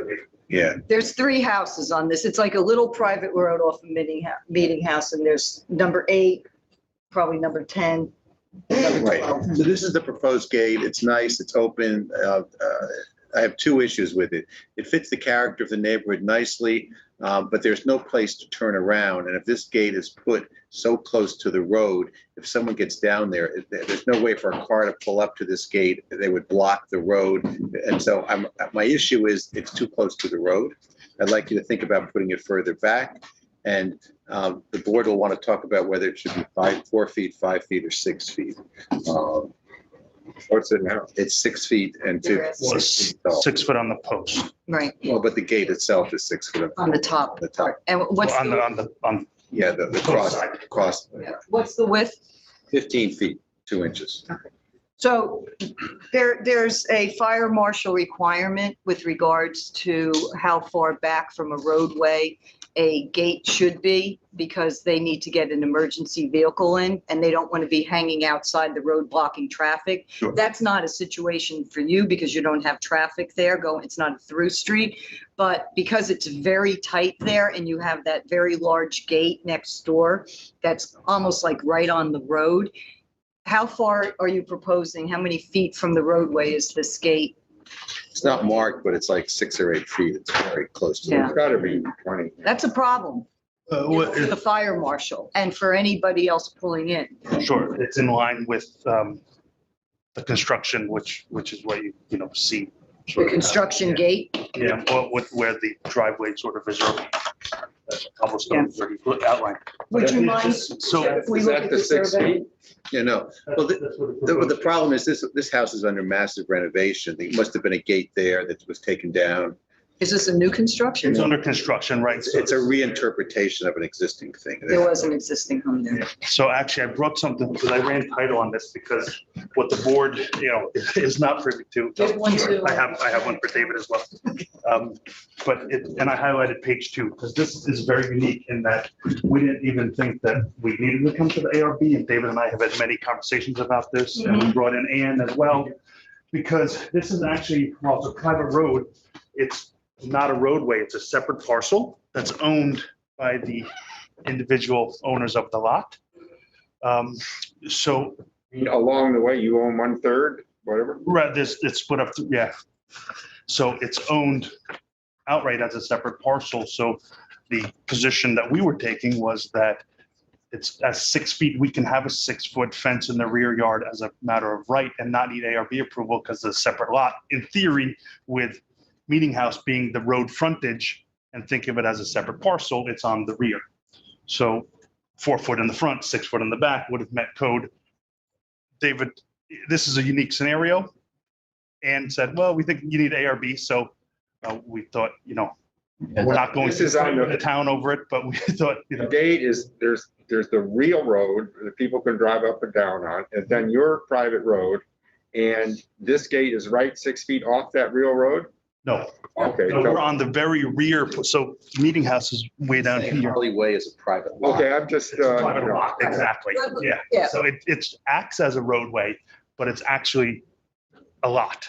Right. That makes So let me just to point this out to Diane and Jonathan. So when you come off of, if you're coming from the ocean, right, from Bluff Road, and you go up Meeting House towards, about maybe less than a block from 27, you make a right onto this Holly Way. Left. You make a left. I'm sorry, right? The first one, the one that we're talking about today is the first one. Then the photograph that Chip took of the large gate is this one. And then there's another house. Can you point to where the other house is? In the third blank one? space. In the blank space, Down here. right? And their driveway is though right there. So what you have is you have a driveway, 1, 2, 3. It's actually, the driveway is right there. So it's very tight in there. And to Chip's point, anybody making a delivery is going to have to drive in and drive out backwards because you're not going to be able to turn around if everybody's got a gate. My concern is if you're down a private road, you're in Amagansett, New York, why do you need a gate? So I think it is ultimately also going to be part of the overall pool gating function. So it has to be, self-closing, self-latching, and remote control. So I'm happy to speak to the applicant about scooching it back. I think the original thought was because that's where the existing apron was as part of the original development. So I think just aesthetically, that's where they proposed it. But I'm happy, since they're still under construction, I'm happy. It hasn't been built yet. We're seeking permission, not begging forgiveness, which I like with this applicant. Thank you. And let me ask you this, from where the roadway is, and then, you're in, would you say, how many feet were you in where the? 6, 8 feet. So let's say 8 feet, we'll give them that. Sure. How far to the property line is it from the roadway? Is that like about 20 feet, 30 feet? Where the L2 is in that property line? Oh, from L2 to where the To- proposed No, gate is, or to the roadway, from L2, to, the property. Holly Way. Yeah, to Holly Way. How far is that back? bring my ruler with me, 30 feet, 20, 30 feet. give or take. So about, let's say. It's a very large piece of property. We're not scrunched in here. It's not like a little village thing. It's a Yeah, large. but that Holly Way is very. 30 feet from the stake, so So it's 30 from here to there. So I Oh, think it- sorry. Go back, I mean, 15, 20 feet from the stake. I would suggest to go, right on the property line and put it back there. If you feel the need to have a gate because of the pool, and then also you only need a 4-foot gate. Right, so the applicant is seeking to have it further out because And as you get it's in there, 6. right, Right. Yeah. which is where the development is happening in there, so that doesn't give them much turnaround time, because this is the proposed construction out in here. Mhm. So the gate, I think I understand if we move it back this way, but all the way to the line gives sort of no room once you get into the actual. Well, they can build a gate on a piece of property that they own in part. Yes. The other neighbors have done it. Well, the other neighbors have done it without your review. Yeah, well, That's a that- whole nother. We're gonna Well, go, it's also over 6 feet. we're gonna look at that. We're gonna look at Going there. that separately, yeah. We're trying to do the right. I see. So, I mean, what if you put it half, I understand your situation, but what if it went halfway back? 15 feet? I think the applicant is receptive to, just trying to have some, because it doesn't get tight. once you get Again, there. the fire marshal prefers 20, so I would like to say 20 feet from the roadway. But so with that argument, the roadway technically is meeting house, this is a roadway. It's only a lot. It's not a Talking road. about Hollywood. Tell you what, But also but if it was an ambulance or something Sure, like yeah, that, they and need they want to 14 feet is. And they also, if it's a fire truck, he's not going to want to be all the way on Holly Way if he can pull into the driveway and save the house from burning down. I mean, we I have to understand. be Yeah. smart about I mean, if there's these a fire, things. they're gonna go right through it. That's been my. yeah, They'll That's been bust. explained to me as well. Yeah. But they'd be more, it would be easier for them to plow through a 4-foot gate than a 6-foot gate too. well, we're on the 4-foot now. I thought we're, Well, I'm Six suggesting, posts with the lower fence, yeah. I think it should be 5-foot posts and 4-foot fence, yeah. Gate. 20 feet back. What, 4 foot, then, we don't need ARB. Well, if the posts are above 4 feet. Right. Same design. Can we see the photograph of the gate again, the drawing? Proposed gate, Kyle? Yeah. What's the height Cedar? from the grade, It's 6 feet. then the It's sense? 6 feet here, to here. Yeah. I think we're at 5.5, Yeah. and it's all open. This is open. So it's a 6-inch difference. So to Jonathan's point, if you do 5 foot on the highest point, then you're at 4.5 on the lowest point. How's Yeah. that? All right. And 20 feet back. And call it a day. Well, I have to speak to the applicant. It's not my I decision. think, but, I'm looking at the map. I think we should imagine fire trucks are very long, I food delivery, understand the food position. delivery trucks are very long. UPS trucks are now very And long. UPS, they'll go in there, and if they can't get through the gate, then they gotta be able to back up. If it's only at 6 feet, they can hardly back up anywhere. Or what, I mean, and going in and out, navigating that is very tricky. So you need space. So 20 feet, And, 5-foot gate. 5 at the highest. Yeah. So would you take that back to your applicant? I think that's a really reasonable compromise. I do too. And I think they'll be happier. I think it will present nicely to their neighbors because I think what happens with that one that is there, and the only reason I'm bringing it up is because it is right next door. It's very unneighborly. When you drive down there, it's the first thing you see and it looms. We're not trying to. Right. So for them to push this back, and I think it would be, I think they're going to like it better. And the third house has no gates whatsoever. But that doesn't mean, isn't that under construction? No, the third house is perfectly finished and beautiful. So we submit, or do we have it? You have to come back to us. We're going to table it. Okay. And then when you're ready, our next meeting is not for 3 weeks because the way that the calendar falls. So our next meeting is August 12th. So if you could have, as soon as possible, get back on the agenda. He's waiting for my call, so.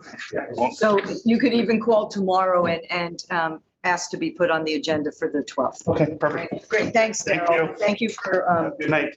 thank you. Trevor, sorry.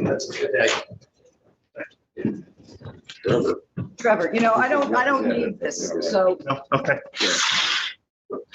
we'll keep a couple for the, Yeah, for the record, David has one as well. right, and you know what, why don't we give that to me and I will just put that in the big file. Okay. On back. You want me to put it in my file? Yeah. Gotta go back. Yeah, excellent. Sorry.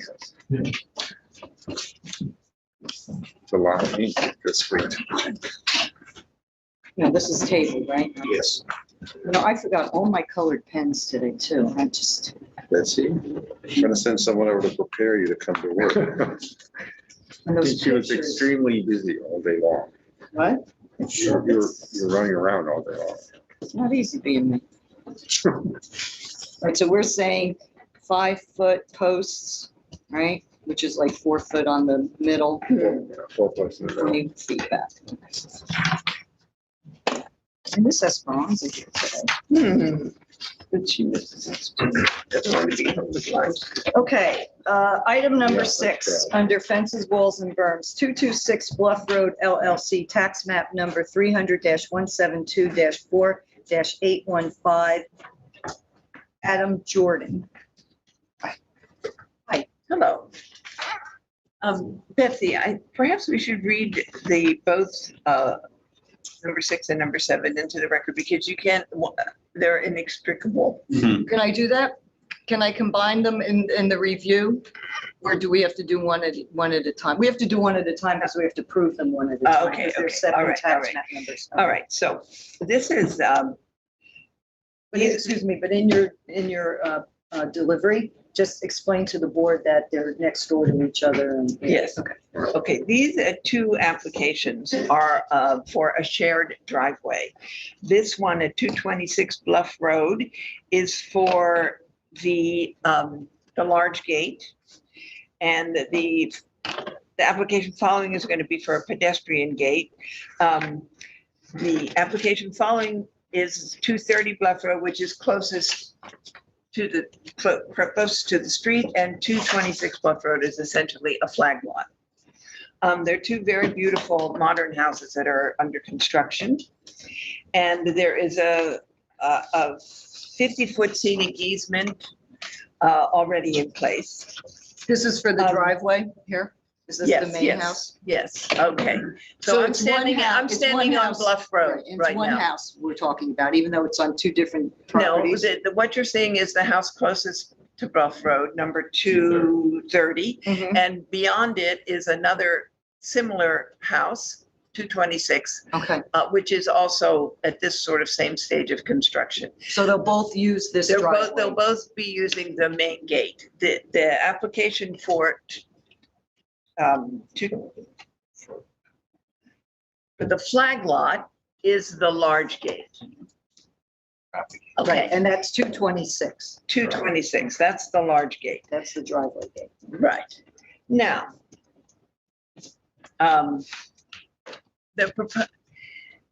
I think the problem here, Wait, before we go any further, can you read into the record what the application is for on 226? sure, Thank you. 226 is for, And in the meantime, 226 is Kyle, for a can you pull up the rendering so we can look at the gate? it is for a concrete pillars and Alaskan yellow cedar gate, 6 feet tall, 19 feet, 3 inches wide. Okay, now, we all know Bluff Road and we all know what a distinctive character it has, combining the rural and the sophisticated, etc. So as you're tooling along Bluff Road, until you get to this property, 226, there are very varied approaches to properties, to gates, to hedges, to everything. Suddenly, when you get to 226, if you go beyond 226, Beyond meaning going east? going east, beyond 226, suddenly everybody has built a gate that looks like a wall, that looks like this proposal. And there are about, I don't know, 5 or 6 or 7 of them immediately. Yes. And I think, should we allow this one, then there will be even, then it will, this is another precedent setting situation. Suddenly the whole character of Bluff Road, once you get beyond here and you start seeing these wall gates, it changes. And I think if this gate were approached in a more sensitive manner, it might stop the spread of these wall gates that seem to be proliferating. Bluff Road was one of the most scenic areas out here. And while that's changed somewhat, doesn't mean that it has to continue changing. An open traditional gate would be a very good thing, not this wall. Okay, well, the clients, can I comment? Sure. Well, wait, before you do, let me just throw in my 2 cents. I've been up and down that road, just because I use it like most people who know how to get to the stretch without having to sit in traffic. And my feeling, what's happening is not only on Bluff, but on Further, which are very similar roads. And even though Bluff is more beachy and that's why you want the pedestrian gate to walk to the beach, blah, blah, blah. And there's like right in Further Lane near the farm, Further Lane Farm, there's a cluster of these big sort of walled gates. The ones that are there, this board has not approved. Down on Bluff Road, west of you, there's 2, in the low 200s, there's 2 6-foot solid gates. This board has not approved. Okay, so people are putting up gates that we have not approved. So when applicants come and say, well, there's a gate next to me or there's a gate down the road, if they have one, why can't I have one? And we say, well, if we approved it, it might have been 10 years ago. But if it recently, and we don't recall approving it, it sort of doesn't hold water. And to Diane's point and to Jonathan's point, and I'm sure Chip will agree with us, these gates start to change the character. And especially on Bluff Road, because it has that beachy feeling. You're coming like right off of, what is it, Atlantic? That is the cross. Right, yeah, exactly, yeah. Across the street, my feeling is, and I didn't see the 6 to the east, they're very open, and I hardly saw any gates along, further east, but, maybe I'm missing something. So. Oh, there's several on the same side, and this just would be the one that would be, this would be one more. Right. I think the one past it is more of like an open irony type of gate, but in any event, we're not here to discuss the neighbors. So anything that you could discuss with with the owners about how we are starting to be very concerned about the amount of these large solid gates going up. They don't stop deer from jumping in. What they do is they create a atmosphere of we're walled in for whatever the reason, okay? And you can't come in, and we don't want to see you, and you don't want to see us, and it's just not very neighborly. I understand. Okay, so what we're trying to do is, guide the applicants that by right, you can have a 4-foot gate, and you can have a gate at 4 feet that looks exactly like that, and you don't need ARB approval. Okay. So if they're very interested in having this solid gate or design, you can have it at 4 feet. Anything over 4 feet needs ARB approval, but it's not your right to have anything higher than that. So if you do, or if they do insist on doing something higher, usually what the suggestion is then open it up, make it more open. You can have your, and we look at 4.5, we go at 5, but I just want to also mention is that in the past, when we've worked with applicants, at first they're very reluctant. They want their gate, they want it now, they want how they want it. But when we start to really work together and we work on the design and the height, in fitting with the neighborhood and fitting with the residents, they actually are appreciative because they like it better. It feels more open and more airy. They don't feel so walled in. Sure, yes. So that's my dissertation today. Yes, I understand. There's Jeffrey. And There he is. there's, I was gonna say the same thing. And the other thing is that, we're trying to maintain the character of Eastern Long Island, maintaining not today's necessarily, but some, the reason why people came out here. The only gates that were here were to keep the cows inside the pasture. They were 4 feet tall and they were open. That's what they all should be. Right. So it's really where the ARB is, supposed to maintain the rural character of the East Hampton town. And these walled sliding gates, they are just anti where we're coming from. Yes, the client's definitely not looking to sort of remove that neighborly aesthetic of Bluff Road, but Bluff Road is a very, very busy street now. So there is a sense They're of, all busy now. especially this time of year. I know. That's a choice everybody's made, but the houses are actually look very, very beautiful. And I think that, in the various detailing, I'm sure the architect could have come up with something that was equally as interesting as the houses for a gate that would make us much happier. So can I ask you if he wanted to keep, or the client wanted to keep a 6-foot gate in terms of opacity or the openness of it? Is there Remove half of the wood, maybe.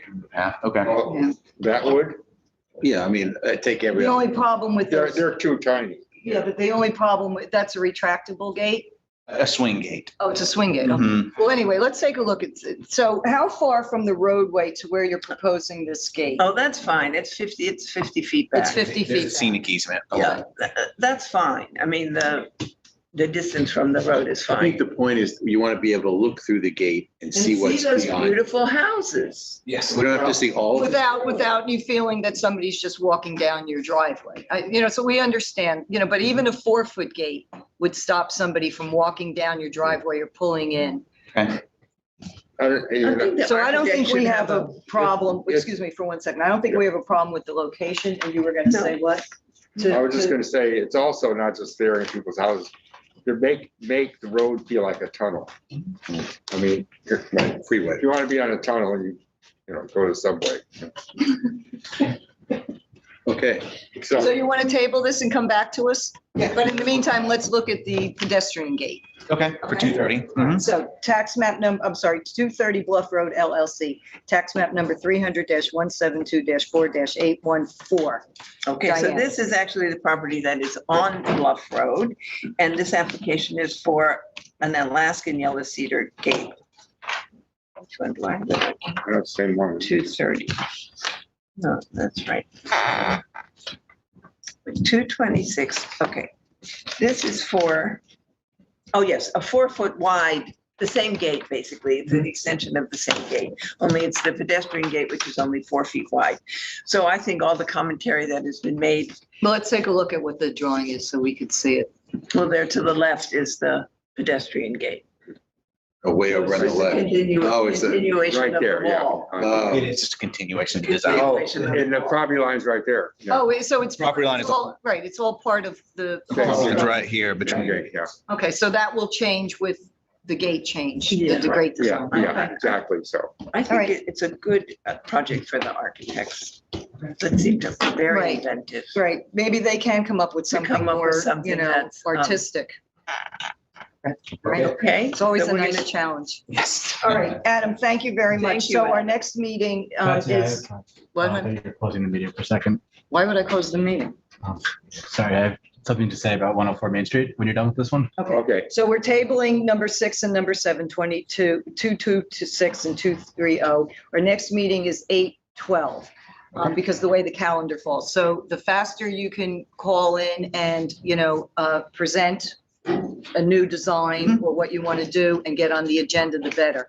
Because what happens is we usually have a cutoff date of the week before, Thursday, We'll have for it. the meeting. But if I get a lot of applications that we can't handle at one meeting, then the later ones get bumped to the next meeting. So the faster you get one in, the better. Okay, and I'm going to say that for everybody here. Okay, great. Thank you very much. Thank you. Have a nice weekend. Okay, thank you. what do you want?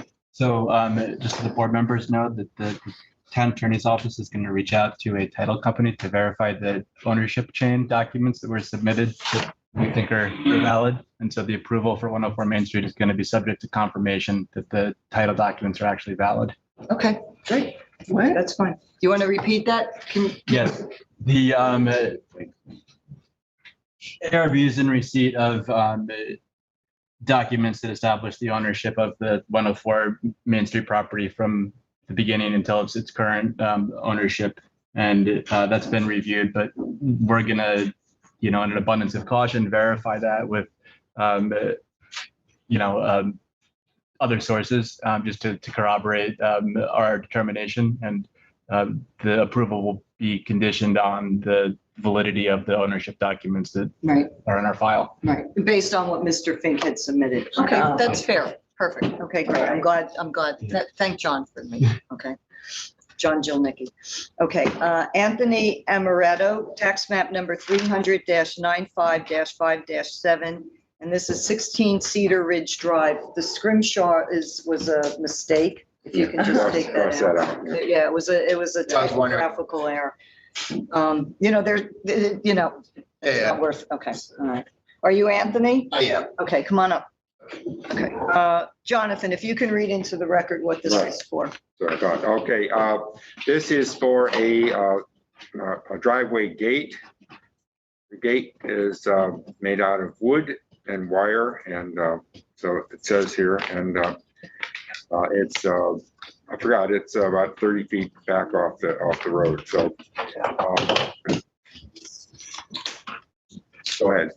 Yeah, so it's so this has been sort of a long process. I apologize because I originally submitted my application back in the fall. I had a number. October 26, 2020 was the day that we received it. Yeah, that's right. And I had a number of things that came up personally, and I had to keep postponing. Right. I recall. Yeah. And are you okay? Everything good? Yeah, everything is fine. Yeah, no, thank you. But I just wanted to mention that up front. So this gate was much bigger.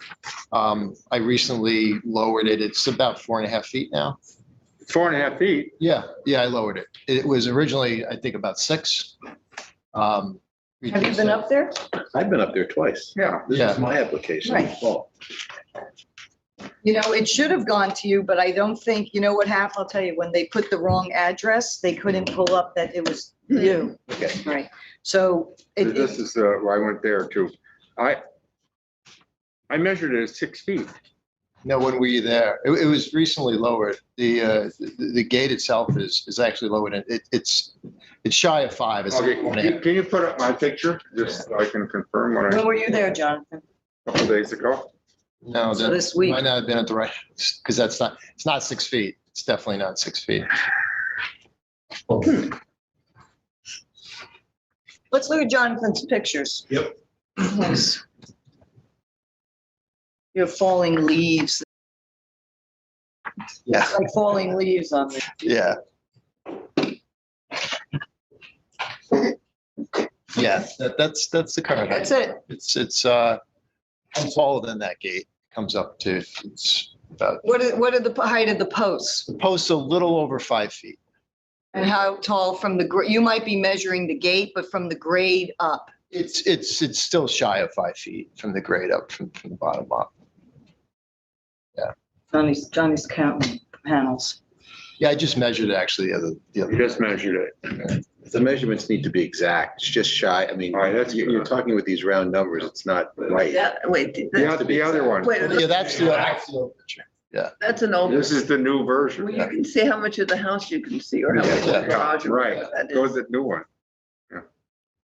Yeah, these are the old ones. This is the old. What about the one that I took? I just want that one. That one. No, these are all. It's Oh, definitely no, that is it, because the windows are. Yeah, you can see, you can see the the, lower. Yeah, it is lower. Yeah. Yeah, as far as exact, it's under 5 feet, 4.6, 4.7, the posts are at 5 feet. There are also posts for deer fencing, which I lowered. Yeah, I'm willing to lower, I'm not willing to, it was way too high to start off with, I agreed, so that's why went through the process Well, again. you're like whispering in our ears here. So, all right, so a second thing, can you remove every other plank? So we can see through it? To open We have it up. transparency? Yeah, I could do that. Yeah. I mean, I could slow it to 4 feet and then I don't need to do that, right? I mean, Right. yeah. But I remember going here, this is a neighborhood of no gates. I think you're the first gate in this. That's true. No, that's not. Number 4, which is a corner house on Springs Fireplace. I believe it's number 4. Is that your picture? Northwest No, corner. that's- They have Oh, a that's your picture. very tall deer fence, I can't- right up to the road. But the general neighborhood I can't count has from here because almost no gates. I remember this was the Wait, first again. gate. I get 10 and I'm looking at it this You're way. right. I just want to see something on. Yeah, they had the gate prior to I did. Yeah. There are 13 on the old one, 10 on this one. Right. So if That's 18 inches or so, whatever. if you removed every other one and kept the top one and the bottom one, that would actually work. Yeah. And then Or- leave it at the height. Or you could lower it to 4 feet. If that, do what he wants. Yeah. It may be easier just to remove every other. Yeah, good idea. Aesthetically, Like- Yeah, I would like, I think you'll like it better with Yeah. open. I found it oppressive when I looked at it. How wide are those Because of panels? the fact it's solid? 5.5. Yeah, it's Yeah. that wall, that feeling of a wall. We Yeah. don't like that. I'm sorry, they're how tall? The panels, how wide are they? About 5.5 inches. Like 5 inches? No, this is 6-inch piece, so it's 5.5 inches. One was always less. Yeah.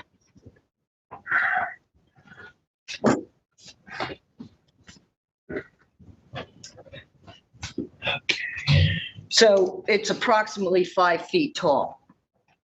Right? 10, yes.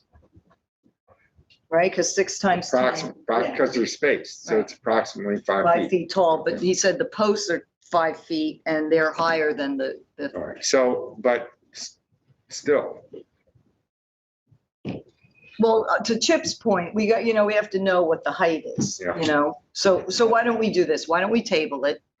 We'll have you remove every other panel, okay? Then just, come to us, but let me think how we can do this. David, can I approve this?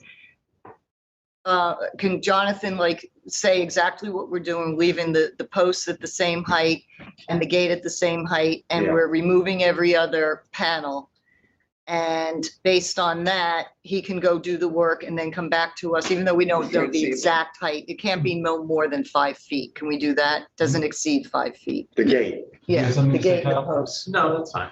the post, all right, yeah, Yes, that should be fine, Betsy. Okay, yeah, that should be fine. all right. I'm just trying to think paperwork wise. Understood. So why don't we do that? Why don't we make a motion with those stipulations? Then you'll get a resolution based on our conversation, which is leaving the posts at the height they are, which are no more than 5 feet, right? Is what you're saying. You're removing every other panel, leaving the bottom and the top one, right? Right. And then you do the work. Once the work is done, then you apply for a C of O. We'll come back out and we'll, see that it's done, and then you'll get your C of O on it. Okay. Okay? Does that work, Chip? Diane? Yeah, it's good. Yes. Great. Okay, I'm gonna make a motion right now, right? Yep. Yeah, okay. I move that we approve this fence, under the gate, excuse me, the swing gate, under the conditions that the height remains the same at 5 feet for the posts, that every other horizontal panel is removed, keeping the existing top and bottom panels. Right. That's it. Very Okay. simple. It will change the whole character of that gate and also the road in front of it. Yeah, and I think you'll like it. How far from the roadway are you? That's 30 feet. Yeah, it's pretty. It's far back. It's very far Can back. I get a second, Chip? Yes. All in favor, Diane? Yes. And Aye. Betsy, aye. All right, great. Thank you, Anthony. Okay, thank you. Okay. Bye-bye. Have a nice evening. Thanks for waiting. Yes, sure. Greg S. Fisher, qualified personal residence, tax map number 300-17209-14120 Han Lane in Amagansett. This is Diane Benson, and this is Jeffrey. Hi there. Jeffrey, pronounce your last name for us. Ulysses. It's a great name. Thank you. I always throw an E at the end of it, Ulysses, but it's Yeah, not. Or sometimes an extra S. Yeah, classic, Yeah, classic. exactly. As in Ulysses. All right, if you can read into the record what this is for, and Yes. we'll go from there. Okay, this is an application for a driveway gate. Why can't I find the actual application? It's an application for a 6-foot-high driveway gate at 120 Hand Lane. The applicant has been before us before with a very wall-like, very heavy-looking gate.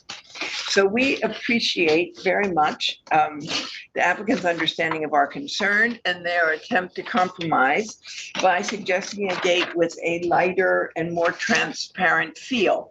Kyle, could we see that one? Where's Hand Lane? Hand Lane is, it's In the back of the lanes. one of the lanes off of Okay. A Amagansett. little bit further east. But this is, Hand Lane is 90% open lawns and split rail fences. Little cottages that have, over the years, some of them have expanded, and this one down towards, this is closer to. This is closer to Bluff Road. Right, to Bluff Road, and it's a very large home. It's a very large, very modern home. It actually took up 2 small lots, correct? Correct. Okay, so, This So is we not the appreciate- house behind it. This is Correct. just the rendering. Oh, I was gonna say, still gigantic. okay, so. Or whatever. yeah. So this is just a But- model of the gate. huh? This is the model of the gate and how we wanted to show the transparency and what you'd actually see. Sometimes the renderings and sometimes the plan doesn't necessarily show the complete picture of how transparent it is, but we wanted to make sure that this was clear. Well, the transparency is much improved, but the height is still 6 feet. It feels very, very tall to me. I mean, I appreciate that you have also suggested that you would maintain the hedging at 4 feet. But, and I also question that there's only 16 feet between the road and that gate. So that's another problem, because it's the same condition that you were speaking about, you know, that a fire truck needs 20 feet. And so it seems to be too close to the road, and I think it would be so much more acceptable and in keeping with the nice character of that neighborhood if it were 4 feet, maybe even 4.5 feet. But I think it's much too tall. But to answer your question too, the other gentleman whose his application is on Bluff Road, we're about 2 blocks away. Yeah, I know exactly where it is. So there's a couple issues here, the way that I see it. The lanes are very narrow, even for regular cars, let alone SUVs, 2 coming down, you know, so this being so close to the road, and I think that there's something else going on the other side, that it's a small core, it feels tight. Well, one of the few properties that has really put up hedges and things is Right across the street, right right, across the so street. it just feels tight. And if they were to, and then the other thing is, did you take a picture of, is there any of your photos with the house? Because I want to just show the I think design so. element. Because I this think is what so. I like that you did. I just wanted to share this with the Definitely. board. They have some louvery design detail on the facade of the house. If you can blow that up. You see on the side of the windows. So this, even though it's, you know, it looks far back, it's really not. It's pretty close to the road. So by opening up this gate, they're actually mirroring some of those mimicking, yeah. louver sort of. I mean, that little darkness on the wall there. Yeah, you know, on the side of the windows. It's So- supposed to be like just a design element. It's not a shutter and. Yeah, it's just, Yeah, So is the it's gate in line with the split rail fence? Is that where it's gonna be? Correct. Right. Yeah. Now that is on your property, right? Yes, it is on our property. Can we see a survey, There should be a survey. Kyle, please?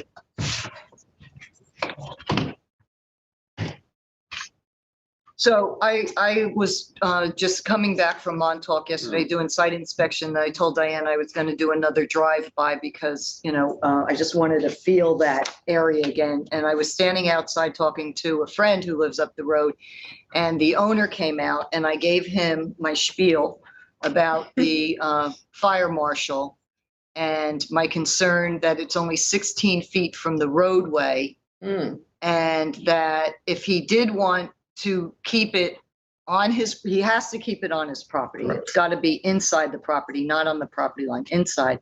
If he did a 4-foot gate like he's proposing with this louver type of look, he doesn't need ARB approval. And I felt that that would be more in keeping with the neighborhood.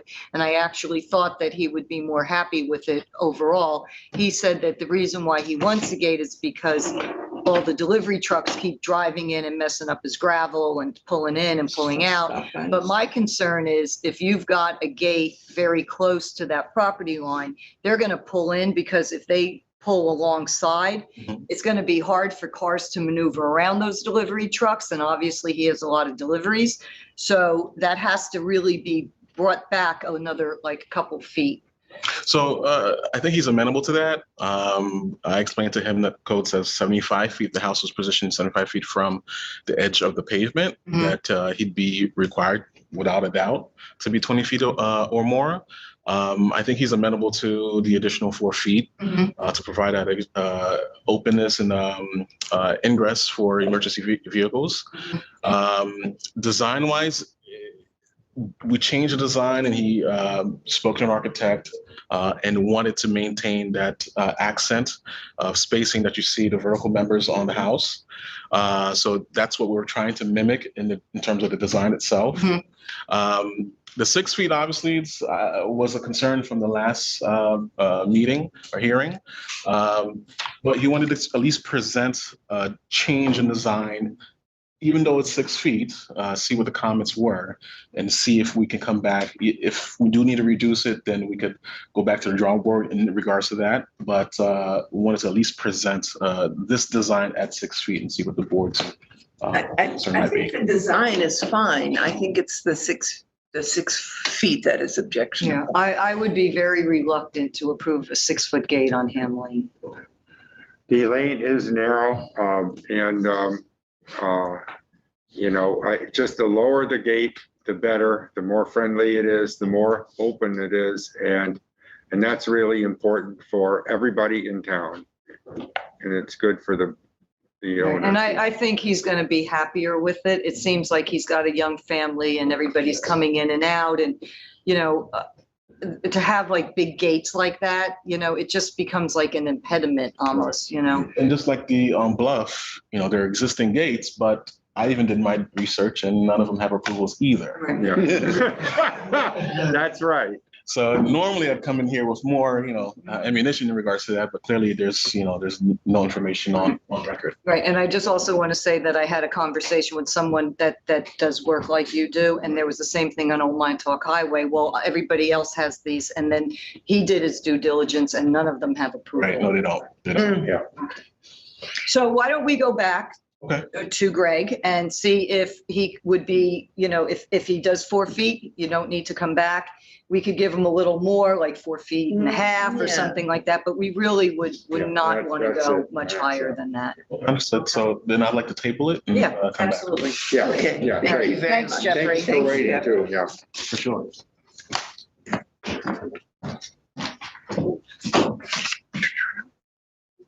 Certificate of occupancy, tax map number, what are you here for? CFO, but I think we're the third one. Yeah, the second, third, yeah. Let's take you now. Okay. Nobody else is waiting. So I'm going to jump to item number 12. Julie, you're here. That's the girl I want to see. I talking to you about the sign. Yeah. Yeah, thanks for your help with that. I'm going to ask for more help, but. Okay.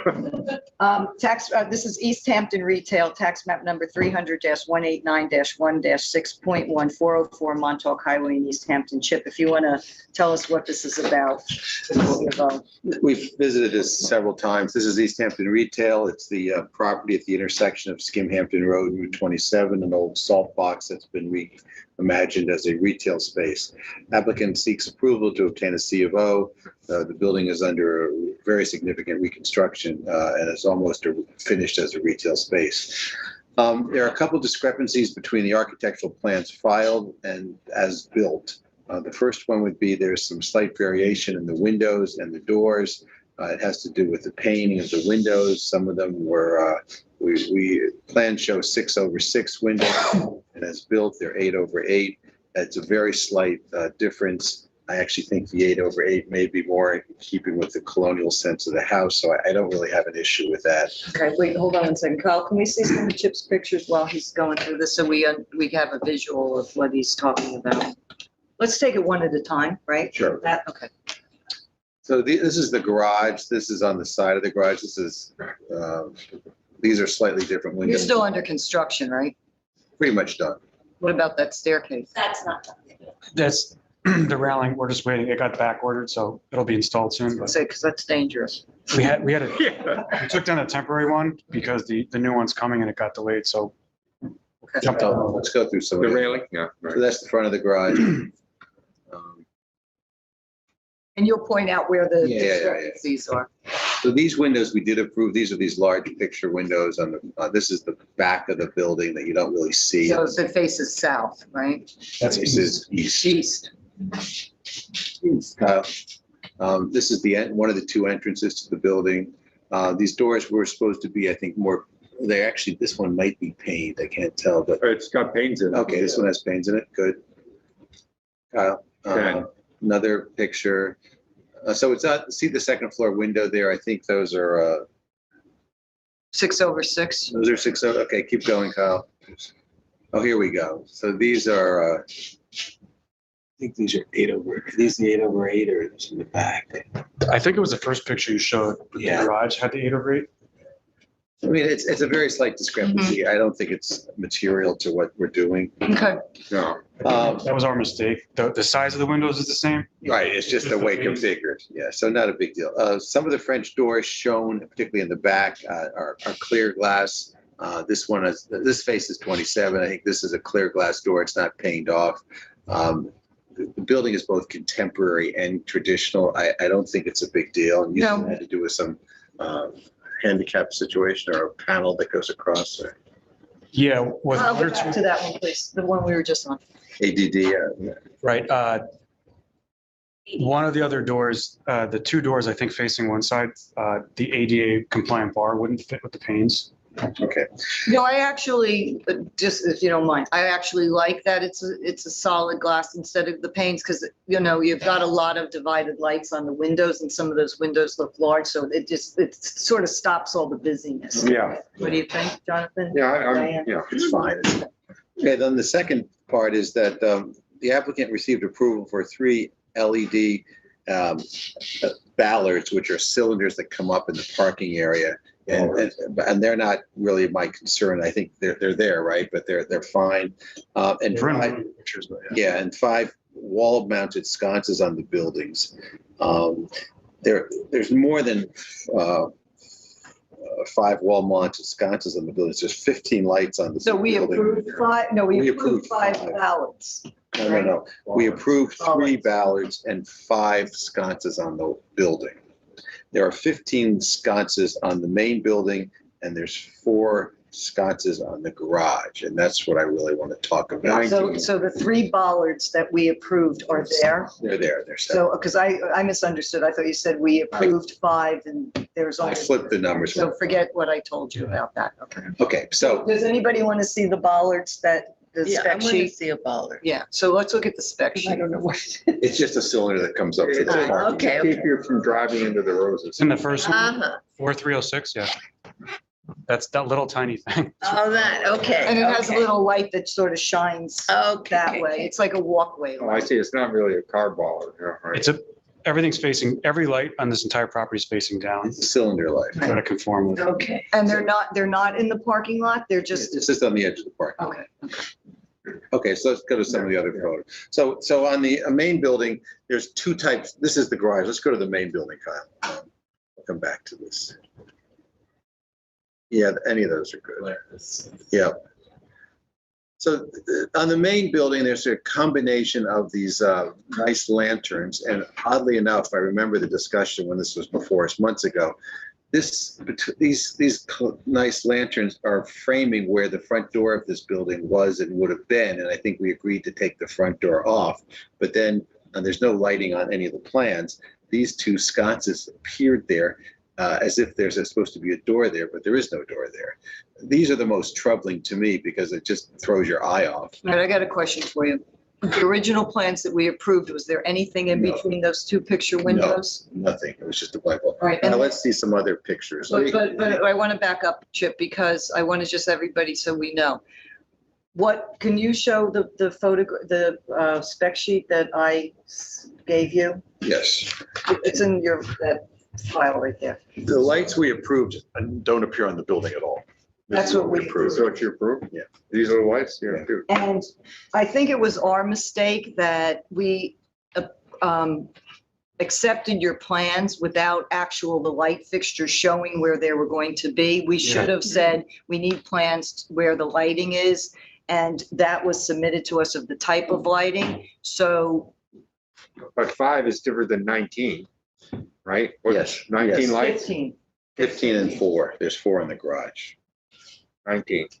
19 lights. Okay, it's a lot of lights. It's all lights. So let's look at some of the other lights. There's 2 types on the main building. These colonial lanterns. And then by the doors, there's sort of these deco-y. Now, these look like they're dark sky compliant because the light shines down, but these frame most of the doorways. 3 of the 4 doorways have these lights. How many lights are there? There's a pair on each doorway. So there's 2, 4, 6. So there's 6. So 6 of those lights are on doorways, right? And these are retail doorways that people would walk into to the store. So, I mean, that kind of makes sense. 2 each on 3 doors. And Kyle, some more pictures. So And what are we calling that type of light? calling them deco lights. Now, these are the lanterns that appear across the back of the building. These are the lanterns that frame where the front door might have been. Is this because the electrician left the box there and the carpenter just set up a thing for lights or what? The electricians just basically recommended this is where we should put them all, and we went back and forth with them. And actually, we removed 1 or 2 because we said this is too many. Believe it or not. How many of the lanterns are on the building? Electricians are not. Well, there's lighting 2 them. on the front. There's 4 or 5 on the back. 7. I think there might be 8 total. Yeah, I think there's about 8. So let's say 8 lanterns, okay? So that's 14 lights. And then is there another to make 15?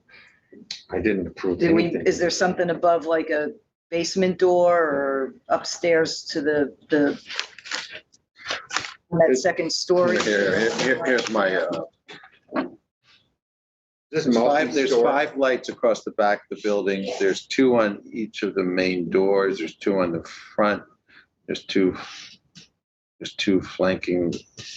So of these colonial lights, I think there's 5, 6, 7, 8, 9. 8, 9? 8 or 9. 8 or 9, okay. And then plus, how many on the garage? There's 4 on the garage, and they're gooseneck lamps that are just different. There's the 2 are one type and one's of another type. At the top of the stairs, there's something that doesn't. There's a very small one that shines back at the door. Yeah. It's like a panel. It's very small. Yeah, so you can see the handle. So Chip, out of all the lights that are there, besides those 2 lanterns on that side wall that don't make any sense, other than they, shine some light in that area, which could always be done with a little landscape light, if that, like a walkway light.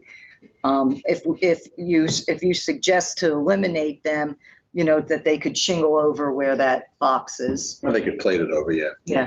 Are you okay with forget about the design at this point. Are you okay with the amount of lights that are there, considering that we didn't approve a quantity? Well, the garage is easiest. There's 2, 1 over each garage door. So Right. that makes sense. There's 1 over a side door on the ground. Mhm. That makes sense. And there's this little tiny thing at the top of the stairs. So I think the garage is fine. Those are the lights you would need to live there. There's, I think, 4 of these colonial lights across the back of the building, and the 2 on the front where there's no door. Those are the troubling ones. And, Right, but the rest of the ones that are The deco ones and the rest of the lanterns around, I think they're fine. okay. The problem is we don't know if they're all dark sky compliant. Yeah, I looked that up. They were discontinued, so I couldn't find a spec sheet. I found on the town's website pictures of dark sky compliance. This is exactly the same as one of the images presented. Looks like a lantern. It looks almost identical. I can show it to you. A little bit Is different. that one with the curved bottom? Is that the deco one or the other one? No, the lantern one you're referring to. It's kind of similar to this. It says that's an approved shape. The lights all point down. They're like 5-watt LED antique bulbs. So they're very, very dim, and we don't really anticipate putting them on. Tell me again what they are? They're antique style 5-watt bulbs that point down, specifically point down. And there is a diffuser. There's like a little thing that covers over the top of the. They're like 5-watt LED bulbs that point down. The top is solid, and then there's glass shielding around it. And the glass is like, it's not super dark tinted. Diffused, it's a diffused. It's like yeah, so anyway, the point is the bollards in the parking lot will be on a timer until a couple hours past sundown. The rest of the store is not going to be lit up at night. It's going to be closed at 6 o'clock, and there's not going to be lights on. I understand that's, you're not going to take our word for it, but that was our intention. Well, also too, when the winter comes and you're open for the holidays and it gets dark at 4:30 and you want to stay open till 5, you're going to want lights there. You don't need all these lights everywhere. That's not the plan. It was just, the building's really long, so it kind of like was an element to the design that looks rustic and traditional. Right. We did it more for that than lighting. We don't really need the lighting, but. So the deco lights, you're okay with those? Yeah, I mean, they're fine. Yeah. So we're going to accept them as dark sky compliant? Yes, So I we think- don't know that they are? I would say 90% sure they are. Okay. Because they shine down. Do you have a problem removing those two that are on the one side where? Where the door might have been. If you want us to, sure. I mean. I think that would be it. I mean, there's 4 across the back. I mean, for security, it is a little dark back there. Maybe you say the 4 lanterns that are across the back of the building. The reason those 2 are there, or the reason there's nothing there, is because that's where the interior staircase is. Right, and we had talked about a fake door there. I mean, Where do you see those lights from the road?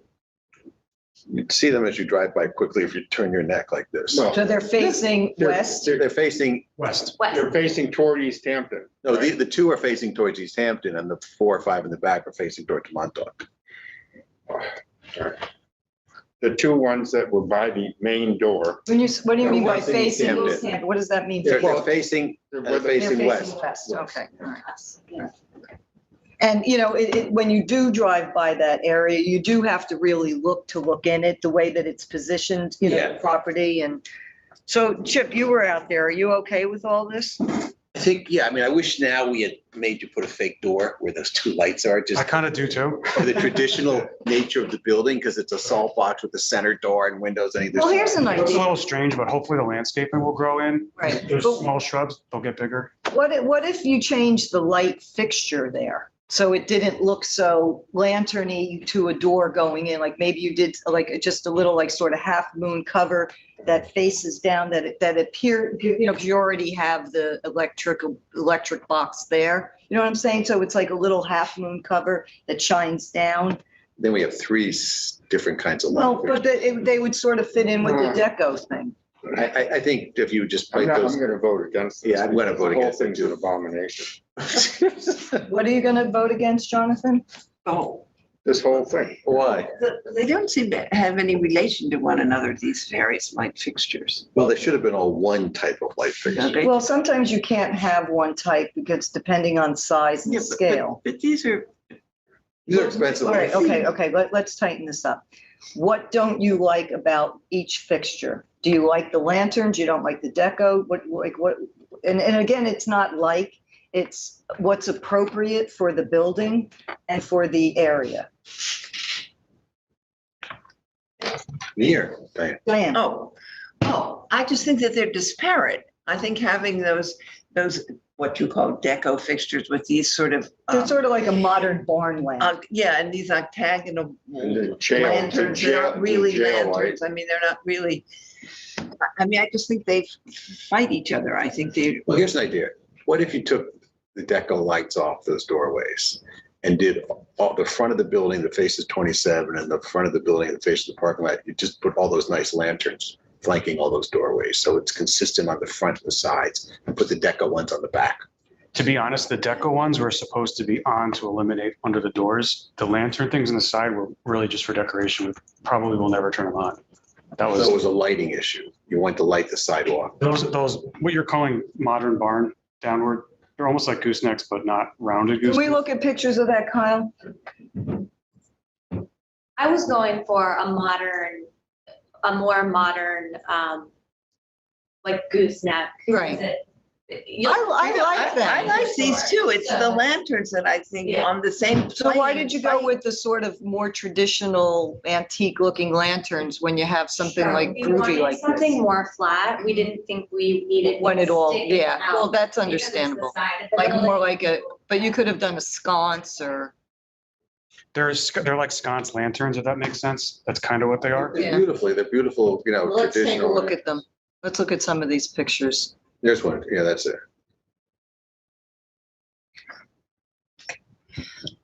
I think if you just took the two off where the front door used to be, I think it, Let's go through all the pictures so we can get a feel for this whole thing. there they are. Right, okay. Let's just go through this. And this you see as you're heading east, correct? You're heading east, yes. No, that was west. As you're heading east, yes. Sorry, all right, and then these are the barn lights on the front. Facing 27. Okay, And that's the main door, or one of the two main doors. and where's that facing? In the, Facing south. okay, so that's the back, And those are the ones on either side of the barn. the No. barn lamps, Yeah, right? That's how you enter the building, Betsy. It's not the back, it's how you enter the. I know, but it's the back, it'd be facing south. Yes, So it's the yes. back from the highway is what I Right. meant. And we're, all right, look, I just want to keep, yeah. Those are that's the the garage doors. That's a separate building. Yeah. Yeah. And that's the back of the building with those traditional. Now, where is this? The back of the building facing Montauk. So the And that's the facing landing. west, I mean, East. facing east, Yeah. right, okay. And there's, I think, four in the That's back. one right there. Yeah, there's four of them right there. That's where they are. Yeah, those, Kyle, those barn lamps are on the doors and then the lanterns. You know, I have to tell you, I agree with Diane and Jonathan that it's a disconnect, but I don't think it's an abomination, honestly. I No, think it's that not, was obviously. really strong. Okay. You know, it may not work and match and thing like that, but you know. No one's ever going to see this side of the building. Well, I think the project is an abomination, whether these lights don't even matter to me. We approved it though, John. I wasn't here, I didn't. Oh, That's an odd thing to say. It's a pretty Yeah, subjective statement. pretty- Yeah. It is. That's pretty And it's insulting, expensive too. considering it Where do you was live? Let's take a a look at shack that was falling apart. I mean, it's really, That is, Thank you for that has asking nothing that. to do with that. An abomination. I think that's really That's a insulting. bizarre thing to say. Okay, Definitely will okay, here's the remember you. situation. Jonathan, just I think we should, keep it to the. facts. Definitely make it personal. Thanks. I didn't make it You personal. absolutely did. Who do you think What is lying? do you think I've been doing for 3 years of my life? This. Oh. And you're telling me it's an abomination? no, I had no, two children. no, Did he didn't mean the whole Emily, project. I don't think it's an abomination. No, he didn't mean the whole project. Let's have So her- why don't we ask you what you mean, if you could say it without it being feeling personal? What are you, even though we approve this as a board, what's Okay, your issue? So there was a building there that they sold live fisher meats or whatever it was. Doesn't matter, it was there forever. It was falling apart. It was falling apart, you raise your eye when you go by and there it is and so forth. You have a triangle that is a primary site. No, you're wrong. That's a different building. That's Yeah, next. that's That was a still there. He's shack. still there and he's still selling fisherman gear. It's the next building, sir. This You're was wrong. where the old greenhouse was. Yeah, so You should do your homework. every time I didn't see this before this moment, but I drive by it all the time. You're talking about a different building, man. What are you even talking about? This is, This is your job.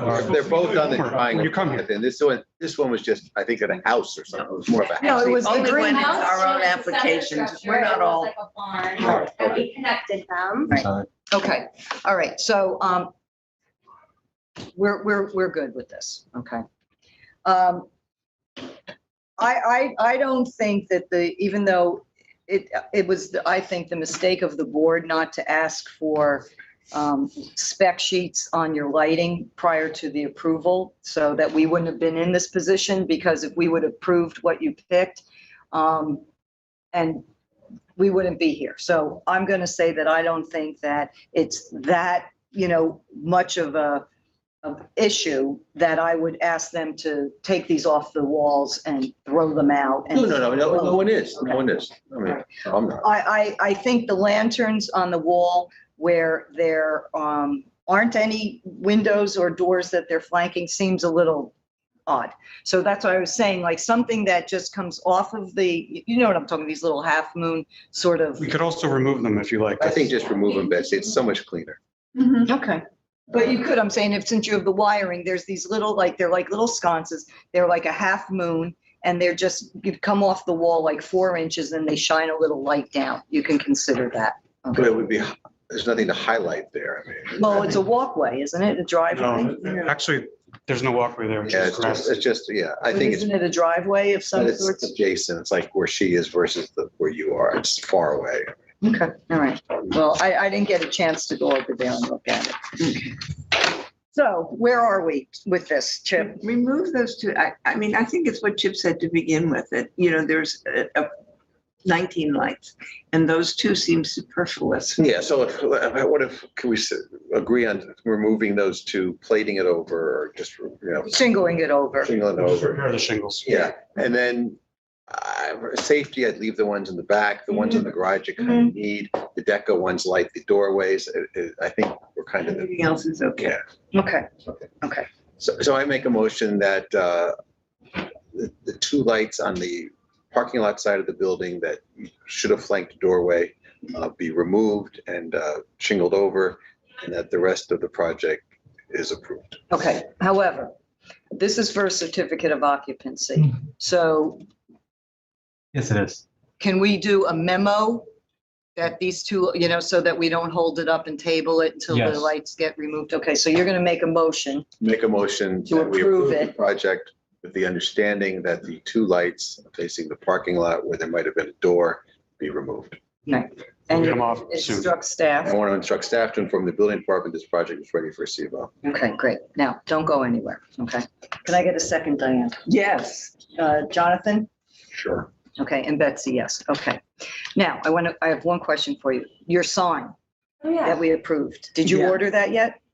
Yeah. Okay, all right. Why? Well, because after the meeting, I had this thought to myself that I would have, in retrospect, I would have asked maybe, because I was thinking about what 4 feet and 4 feet square look. And I think when we were reviewing it, the design of the sign was so lovely and, nothing crazy. And we asked you to reduce the post, which you were willing to, that I didn't like take in, the way my mind works for things like this. I'm always looking to keep things, smaller and more contained. I might have asked you, can we do 3.5 square feet, type of thing. But since you already ordered it and we approved it, there you go. Okay, Yeah. that's all good. Yeah, I think. the And I'm sign sorry is that you fine. got It's a- upset, everybody, has opinions. So I think it's great and I wish you much luck. And Yeah, when are we you wish you planning luck. on opening? Soon. Soon, now that we have a CO. Okay, all right. I'll stop in to visit. Yeah. Okay, Yeah. good. Good luck. Thank you for your patience. Good night.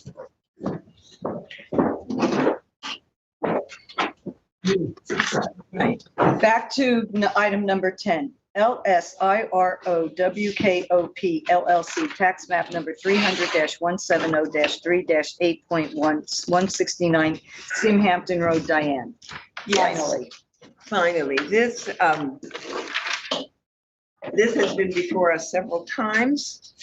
And now it is finally ready for a C of O. I believe that the painted gray gate is in compliance with our resolution. Mhm. And I think there are no problems. And so I make a motion that staff contact the building department that this is ready for a C of O. Okay, can I get a second, Chip? Second. Jonathan? Yes. And Betsy, yes. Vivian Polak, tax map number 300-135-1-24, 16 Jason Lane in East Hampton, Chip. This applicant is before us. They were asked to reduce an 8-foot high deer fence on 8-foot metal poles to 6 feet. The house is a corner lot, so there's 2 front yards.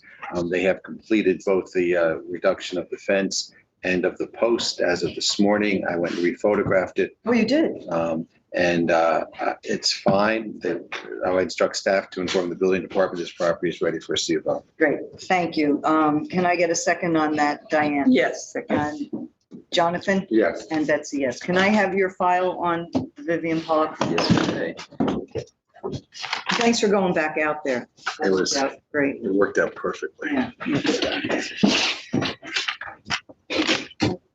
Post-its. And last but not least, William and Mary Mott, tax map number 300-157-3-1.2439, Stephen Hans Path in East Hampton. Jonathan. Okay, this is for a generator in the back. We looked at it the last meeting, and it's I had photographs of it. I went back and photographed it again. It's the same exact thing, and so it's approved. Okay, great. We should approve it. Right, so you'll make a motion? I move that we approve this new generator, and we This goes with contact your file to go back. the staff to recommend this for CVO. Great. Can I get a second on that, John, Jeff, Chip? Second. Diane? Yes. And Betsy, aye. Okay. I'd like to make a motion to close the meeting. Can I get a second, Diane? Second. All in favor? Yes. Aye. Okay. Thank you very much. Thank you. Jonathan, I know you have to go, right?